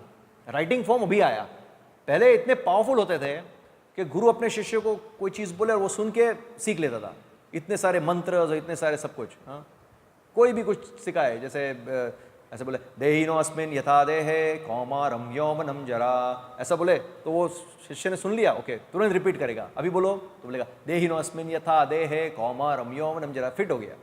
हाँ, तो ये इस प्रकार से ज्ञान होता था। पर कलयुग शुरू होने से पहले वेद व्यास जी ने देखा, आज से 5000 साल पहले की बात है, कि अभी कलयुग शुरू होगा कि कलयुग के जीव तो मंद बुद्धि के होंगे। उनकी बुद्धि कम होती, मंद सुमंद मतयो मंद भाग्या उपद्रता, तो ये लक्षण है। अभी आप देखो, मैं आपको पूछूं कल दोपहर को आपने क्या खाया था, चलो बताइए, नहीं याद ना, तो आपको कहाँ से याद रहेगा? ये एक शास्त्र की चीज़ें कैसे याद रहेगी? हमारी बुद्धि की लिमिटेशन है कलयुग के अंदर, राइट। और ज़्यादातर हमारी बुद्धि इसलिए नष्ट हो रही है क्योंकि ब्रह्मचर्य का पालन ही नहीं होता है। एक्चुअली बुद्धि तेज और मेमोरी पावर कहाँ से बढ़ता है? ब्रह्मचर्य का पालन करने से। 25 साल की उम्र तक तो ट्रेनिंग दी गई थी, गुरुकुल में ट्रेनिंग दी जाती थी, पूरा ब्रह्मचर्य का पालन कराते थे। और फिर अगर वो व्यक्ति आगे मतलब कंटिन्यू करना चाहता है, ठीक है, नहीं तो गृहस्थ आश्रम में प्रवेश करता, गृहस्थ आश्रम में गृहस्थ ब्रह्मचारी बनता था, सिर्फ संतान प्राप्ति के लिए। इतना कंट्रोल हुआ करता था, अननेसेसरली वीर्य वेस्ट नहीं करता था, वो भगवान की सेवा में लगाता था उसको भी। तो ऐसे लोगों की बुद्धि और वो क्या तेज होता था, फेस पे तेज आता है उससे। पर अभी आप देखो सबका फेस कितना डल होता है, और ढीले ढाले से सब लोग मरे हुए लगते हैं। क्यों? जो पोटेंसी है शरीर के अंदर, जो जो वीर्य के अंदर पोटेंसी, वो सब तो बहा देते हैं, सब गटर में बहा देते हैं, राइट। तो इसलिए वेद व्यास जी ने सोचा कि ऐसे कलयुग के जीवों के लिए क्या करें। तो उन्होंने ये सब शास्त्रों को, वेदा को डिवाइड करके इस प्रकार से, पहले तो एक वेद हुआ करते थे, उन्होंने डिवाइड किया 4 वेदों में ये सब, और इस प्रकार से सब रिटर्न फॉर्म में लाए। भागवतम है, ये सब चीज़ें, भगवद गीता है, सब रिटर्न फॉर्म में आ गया वेद व्यास जी के। अभी तो वो बोलेगा कि वेद व्यास जी तो वेद व्यास जी हमारे तरह सामान्य पुरुष नहीं है। वेद व्यास जी को बोलते हैं लिटरेरी इंकारनेशन। वेद व्यास जी सत्यवेश अवतार है भगवान के, सत्यवेश अवतार, तो स्पेशल अवतार है भगवान के वो। तो उनको इसी कार्य के लिए भेजा गया था कि रिटर्न फॉर्म में हम लोग को मिले, हमारा उद्धार हो इसलिए, राइट। तो अभी ओरिजिन ऑफ वेदास, अभी जैसे वो पॉइंट था ना, ये हमने स्टार्टिंग में जो डिस्कस किया था, क्या नाम है इसका, पार्थ, वो हमारा डिस्कशन हो रहा था कि ये मॉडर्न साइंस का भी जो हम ज्ञान रहते हैं, जैसे अथॉरिटी है, प्रोफेसर्स पढ़ाते हैं, ये भी तो अथॉरिटी है ना। तो क्या प्रॉब्लम क्या है? तो प्रॉब्लम ये है कि वो नॉलेज भी परफेक्ट नहीं है। क्यों?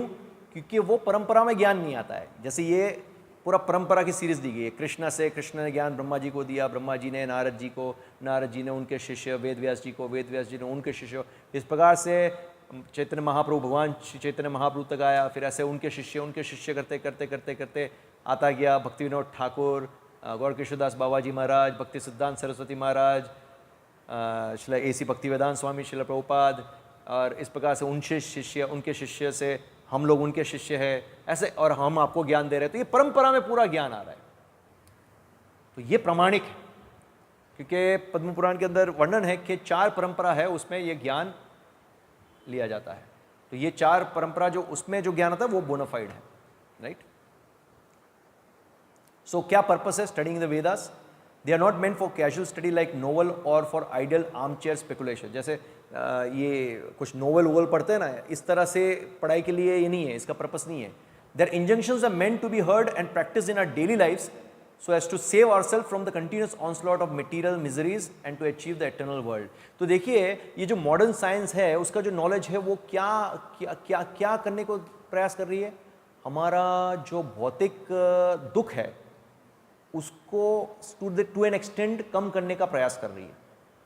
मॉडर्न साइंस वही कर रही है ना।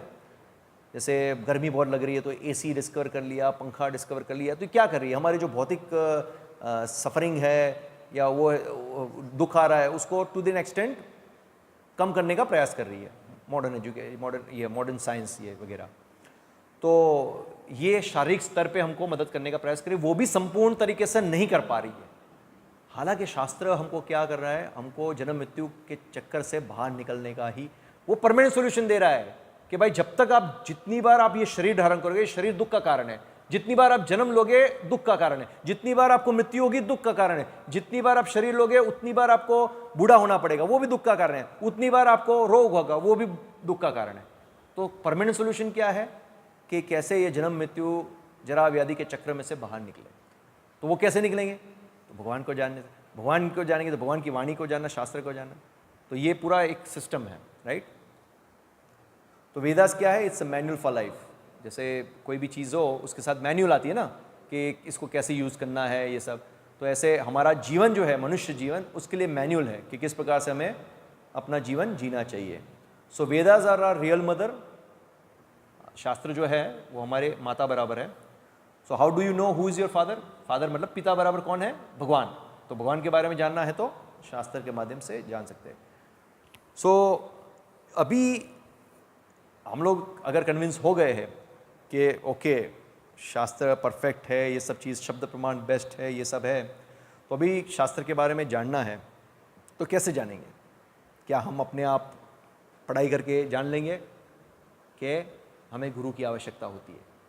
अगर गुरु की आवश्यकता होती है तो गुरु कौन है, कैसा होना चाहिए, या गुरु की क्या लायकात है, वो हमारा नेक्स्ट ट्यूसडे को सेशन होगा, क्वालिफिकेशन ऑफ गुरु। और फिर इसी के साथ मैं अभी विराम दूंगा, और किसी का कोई भी प्रश्न हो इसके संबंधित तो पूछ सकते हैं। प्रश्न पूछना बहुत इंपॉर्टेंट है, क्योंकि प्रश्न पूछने से दो चीज़ है। एक तो मतलब एक इंपॉर्टेंट चीज़ तो ये है कि आपको आज का सेशन क्लियर हुआ कि नहीं वो पता चलेगा, मतलब कुछ आपने सुना है। क्योंकि व्यक्ति जब ध्यान से सुनता है तभी तो उसको प्रश्न होता है, और सुनेगा नहीं तो प्रश्न कैसे होगा। और दूसरा है कि जेन्युइनली आपको प्रश्न है तो वो क्लियर होगा। और कई बार कोई और है जिसको प्रश्न है पर उसको शर्म आती है, तो कोई पूछेगा तो उसको थोड़ा कंफर्टेबल फील होगा, चलो ये पूछ रहे तो मैं भी पूछ लेता हूँ। यस क्या? हाँ, आपका प्रश्न ये शब्द ज्ञान प्रत्यक्ष ज्ञान में आता है। मतलब वो प्रत्यक्ष ज्ञान में आता है, पर शब्द ज्ञान पूर्ण ब्रह्म तो है नहीं। पूर्ण क्या नहीं है? खराब तो नहीं है।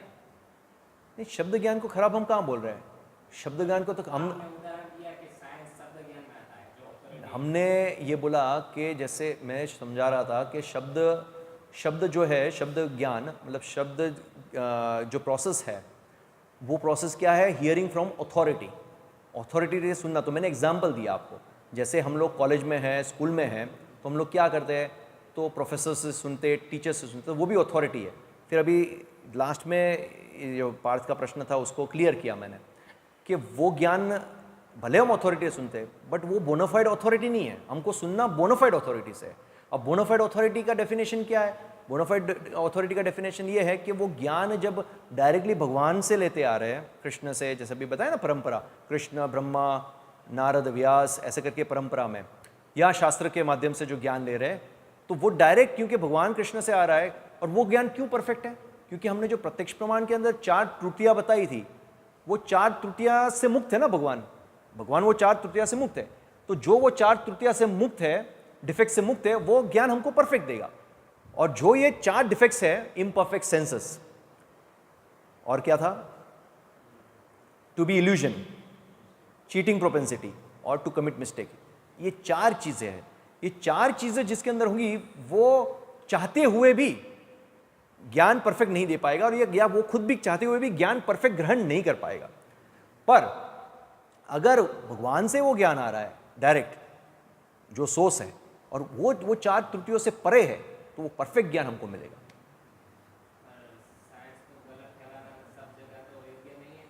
साइंस को गलत कहना सब जगह योग्य नहीं है, सही बात है। कुछ जगह पे जैसे साइंस ने भी कुछ अच्छे आविष्कार किए, ये बात सही है। बट पॉइंट ये है कि इसके साइंस, जैसे मैंने आपको बताया कि साइंस जो है, एक होता है रिलेटिव नॉलेज और एक होता है एब्सोल्यूट नॉलेज। वो हमने डिस्कस किया, आप थे ना। तो रिलेटिव नॉलेज और एब्सोल्यूट नॉलेज, तो साइंस का आप बोलते हो कुछ जगह पे सही है, उनका सही है, बट वो थियरीज भी टाइम के साथ चेंज होती रहती है। ऐसा बताइए मुझे कहीं पे जहाँ पे परफेक्ट साइंस ने दिया और वो वर्षों वर्षों वही चेंज हुए बिना ऐसे ही चला हुआ है। हाँ, हाँ तो ओके, मैं आपको बोलता हूँ चलो सब चेंज नहीं हुआ है, बट कुछ कुछ चीज़ें चेंज हो रही है ना, कि नहीं हो रही है, आप बताइए मुझे। सबको गलत ठहराना मैंने कहाँ बोला है? मैंने आपको बोला कि कुछ कुछ चीज़ें जहाँ चेंज होती है। पर एक मिनट, सपोज मैं आपको बोल रहा हूँ चलो सब जगह पे चेंज नहीं हो रहा है, तो भी आप कैसे कह सकते हो वो परफेक्ट है? क्योंकि आपका क्या गारंटी है कि वो फ्यूचर में चेंज नहीं होगा, ये मुझे बताइए। गारंटी क्या है? जैसे मैंने आपको बताया कि 4 त्रुटियां है, 4 त्रुटियां है ना। आपने 6 सेशन अटेंड किया है? किसका अटेंड किया था? लाइव अटेंड किया था कि वीडियो देखा? वीडियो देखा था, ओके।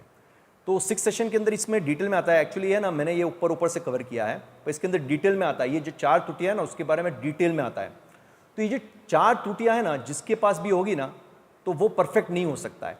हाँ, हालांकि आप मान लो कि जैसे आप बता रहे हो कि कुछ चीज़ें आविष्कार की है, हाल में उसका हमको सोल्यूशन मिल रहा है, और हम देख रहे हैं कि एडवांसमेंट मिल रहा है या चीज़ों का सोल्यूशन मिल रहा है, अभी हाल में ये सब चीज़ हो रहा है, पर उसकी कोई गारंटी नहीं कि फ्यूचर में ये चीज़ों से, जैसे मैंने आपको कुछ चीज़ें बताई ना कि साइंस कुछ ना कुछ डिस्कवरी करता है कुछ बेनिफिट के लिए, जैसे वो बताया कि कुछ ईल्ड के लिए, गाय के दूध के लिए, ऐसे कुछ फर्टिलाइजर्स बनाते हैं कि भाई क्रॉप्स की ईल्ड बढ़ाने के लिए सब।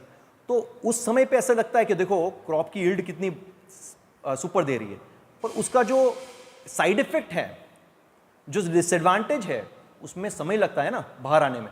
तो मान लो कि वो लेटर स्टेजेस में बाहर आ भी सकता है, अभी नहीं आई है पर बाद में आ भी सकता है, तो हमको पता नहीं है। तो अभी हम ये दृष्टिकोण से देखेंगे, देखो अभी तो हमको रिजल्ट अच्छा मिल रहा है ना, तो आप कैसे कह सकते हो गलत है, फॉर एग्जाम्पल।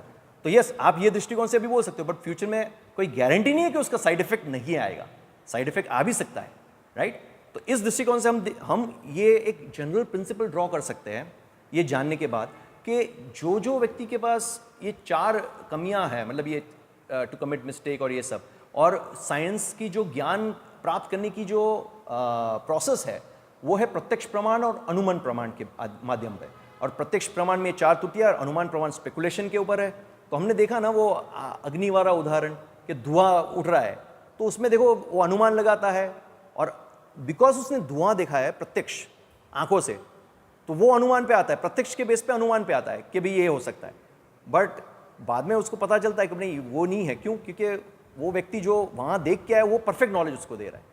और इससे एक और चीज़ मैसेज ये देने चाह रहे हैं कि इट बिकम्स वेरी इजी शब्द प्रमाण के अंदर कि डायरेक्ट बोनाफाइड अथॉरिटी से हमको पता चल जाए कि ये ऐसा है।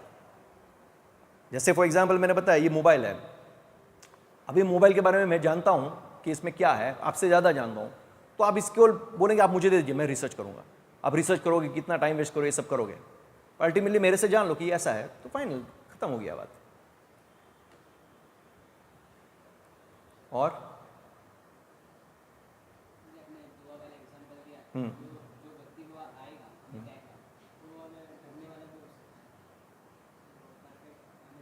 हाँ हो सकता है अभी, पर आप देखो इतने हार्ड कोर में आप वो करोगे, ठगने वाला हो सकता है, पर आपको पता है कि वो व्यक्ति वहाँ से आ रहा है और आपका वेल विशर है, आप उसको पूछ रहे हो, तो आपको विश्वास है ना उसके ऊपर।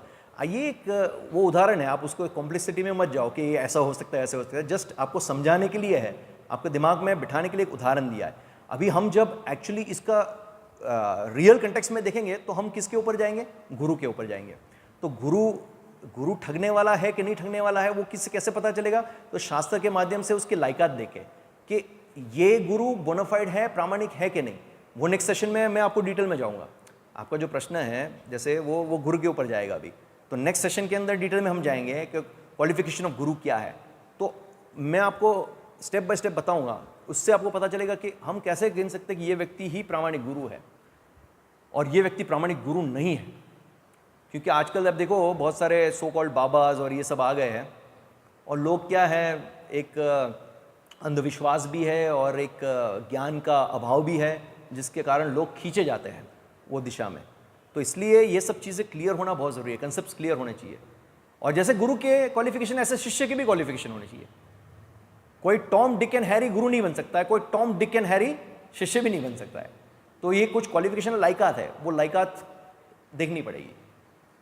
तो ये भी शास्त्र में दिया है। अभी तक हमने क्या देखा, देखिए अभी हम कैसे कैसे आए, जैसे रिव्यू के हिसाब से हम लोग ने शुरू किया फर्स्ट सेशन से डेफिनेशन ऑफ गॉड, भगवान के बारे में क्यों जानना चाहिए। तो ये वहाँ से शुरू करते करते हम आए कि ओके भगवान के बारे में जानना है तो कैसे अभी जाने, तो शास्त्र के माध्यम से। तो क्या शास्त्र का जो डे टू डे लाइफ में उसका रेलेवेंस है कि नहीं, तो वो आज के सेशन में हमने देखा बहुत सारे उदाहरण से। क्या क्या देखा, एक तो हमने देखा प्रेडिक्शन, फ्यूचर प्रेडिक्शंस, फिर हमने देखा सिमिलैरिटीज़, मॉडर्न साइंस और वेदास में सिमिलैरिटीज़। तो देखिए एक चीज़ और है, ये आपका नाम क्या है पीछे? वीरेन, वी ना, वीरेन। और एक चीज़ है, जैसे कुछ चीज़ों शास्त्र में नहीं दी गई है बट हमने देखा नहीं है। फॉर एग्जांपल नर्ग है, श्रीमद् भागवतम के 5वें स्कंद के अंदर नर्क लोक का वर्णन है। बहुत अलग अलग प्रकार के नर्क है कि आपने इस प्रकार का कार्य किया तो ये नर्क मिलेगा, इस प्रकार का कार्य किया तो ये नर्क में जाएंगे, तो ऐसा वर्णन है। तो ये साइंस के अंदर, मैं आपको साइंस के माध्यम से समझा रहा हूँ, साइंस के अंदर एक चीज़ होती है पता है, एक्स्ट्रापोलेशन। ग्राफ बनाते हैं ना हम लोग, ग्राफ। तो ऐसा होता है कि कुछ चीज़ें जैसे हमको पता है, हमने रिसर्च किया है कि ये ऐसा होने से ऐसा होगा, ऐसे होने से ऐसा होगा, तो एक ग्राफ बनेगा, एक प्रकार का ग्राफ बनेगा। फिर हम लोग क्या करेंगे, आगे का हमको पता नहीं है तो हम उसको एक्स्ट्रापोलेट करेंगे कि भाई ये पैटर्न है तो इसको एक्स्ट्रापोलेट करेंगे तो ऐसा होना चाहिए, इस प्रकार से होता है। तो ऐसे शास्त्र में जैसे कुछ चीज़ें हैं, जैसे हम देख रहे हैं, जैसे हमने सिमिलैरिटीज़ देखी। कौन सी सिमिलैरिटीज़ देखी हमने, कि ये जो एम्ब्रियो है 3rd कैंटो के अंदर श्रीमद् भागवतम के, किस प्रकार से एम्ब्रियो का डेवलपमेंट होता है। तो मेडिकल साइंस ने जो रिसर्च किया है और ये सिमिलरिटीज़ आ रही है, डॉक्टर्स ने बोला कि एग्जैक्टली सेम चीज़ हम लोग ने रिसर्च करके फाइंड की और ये भागवतम के अंदर सेम चीज़ें दी गई है। कुछ डॉक्टर्स का स्टेटमेंट और कोट्स है उसको लेके। तो इस प्रकार से बहुत सारी सिमिलरिटीज़ देखी है। तो जब हम देखते हैं कि वो सब चीज़ें यहाँ मैच हो रही है, तो दैट मीन्स शास्त्र अगर सही दिशा में जा रहा है तो नर्क लोक क्यों गलत हो सकता है, सही हो सकता है। एक्स्ट्रापोलेट करो ना, अगर ये सब चीज़ें सही है तो वो क्यों गलत होगा, वो भी तो सही होगा ना, इस प्रकार से। तो हमने देखा फिर ये शास्त्र में एक तो सिमिलैरिटीज़ है, फिर हमने वैदिक कुछ प्रेडिक्शंस देखे, फ्यूचर प्रेडिक्शंस, और क्या देखा हमने शास्त्र में, कलयुग के लक्षण, जैसे खाने की बिक्री होगी, ये सब सारी चीज़ें देखी। तो ये सब चीज़ें देख के हमको मतलब ऐसा लगता है कि शास्त्र जो है वो प्रामाणिक है और युग के लिए रिलेवेंट है। इसके अलावा कोई प्रश्न है किसी को? यस, क्या नाम है आपका? श्रेयांश। तो भैया आपने बताया कि जो सामान्य लोग हैं वो टीवी या न्यूज़पेपर ऐसे माध्यम से भगवान को जानने का प्रयत्न करते हैं। तो और हमको पता है कि ये सब गलत है, तो हम उनको करेक्ट करने जाते हैं शास्त्र और भगवद गीता ऐसे माध्यम से। तो वो हमको कहते हैं कि तुम तो हमारे से छोटे हो, तुमने हमारे आगे हुए हो, तुम्हें क्या पता है। तो उनसे कैसे लेते? देखो, पहले चीज़ ये क्लियर होनी चाहिए, आप जब किसी के साथ किसी को ज्ञान देना चाहते हो तो पहले तो आपका उनके साथ संबंध है कि नहीं, वो बहुत इंपॉर्टेंट चीज़ है।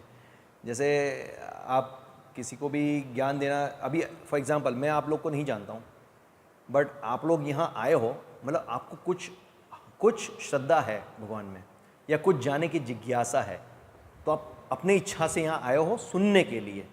तो that means there is some kind of submissiveness या aural receptiveness in you, that's why you are here. आप समझ रहे हो? अभी आप किसी को भी जाके ऐसे ज्ञान देना शुरू करोगे पर उनके साथ आपका कोई संबंध नहीं है, कोई रिलेशनशिप नहीं है, और आप फिर देना शुरू करोगे तो वो आपको ऐसा जवाब दे सकता है, नंबर 1। नंबर 2, एक तो आपको कंसेप्ट क्लियर होने चाहिए, आप जो भी बोल रहे हो उसके कंसेप्ट क्लियर होने चाहिए, तब आप उसको समझा पाओगे। आपके कंसेप्ट अगर क्लियर नहीं है तो आप उसको सामने वालों को समझा नहीं पाओगे। और रही छोटे बड़े की बात, तो वो तो शास्त्र में वर्णन है कि अगर व्यक्ति छोटा भी हो पर ज्ञान में निपुण हो, भक्ति में एडवांस हो, तो उससे ज्ञान प्राप्त करना चाहिए। जैसे एग्जाम्पल है सुखदेव गोस्वामी। सुखदेव गोस्वामी तो बहुत छोटे आयु के थे, हाँ, और वो जब बैठे भागवतम की कथा करने के लिए तो बड़े बड़े ऋषि मुनि थे। उनके पिता वेदव्यास जी बैठे थे, उनके पिता जिनसे उन्होंने भागवतम श्रवण किया था वो खुद भी बैठे थे, नारद मुनि बैठे थे, बहुत सारे बड़े बड़े भक्त लोग बैठे थे। तो ऐसा तो है नहीं कि वो, पर वो सामने वाला नहीं समझता है तो हम क्या कर सकते हैं।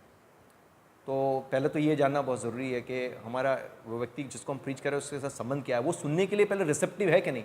अगर वो सुनने के लिए रिसेप्टिव नहीं है और हम उसको ज्ञान देने का प्रयास करेंगे तो जैसे दीवार में सिर पटकाने बराबर है। फिर हम बोलेंगे कि यार मैं सिर पटका रहा हूँ पर कुछ हो नहीं रहा है, तो कहाँ से होगा से। यस, हाँ। और ठीक है, फिर तो यहाँ समाप्त करते हैं। नेक्स्ट ट्यूसडे क्वालिफिकेशन ऑफ गुरु। हरे कृष्णा। श्रीमद् भागवतम की जय, श्रील प्रभुपाद की जय, निताई गौर प्रेमानंदे। हरि हरि बोल।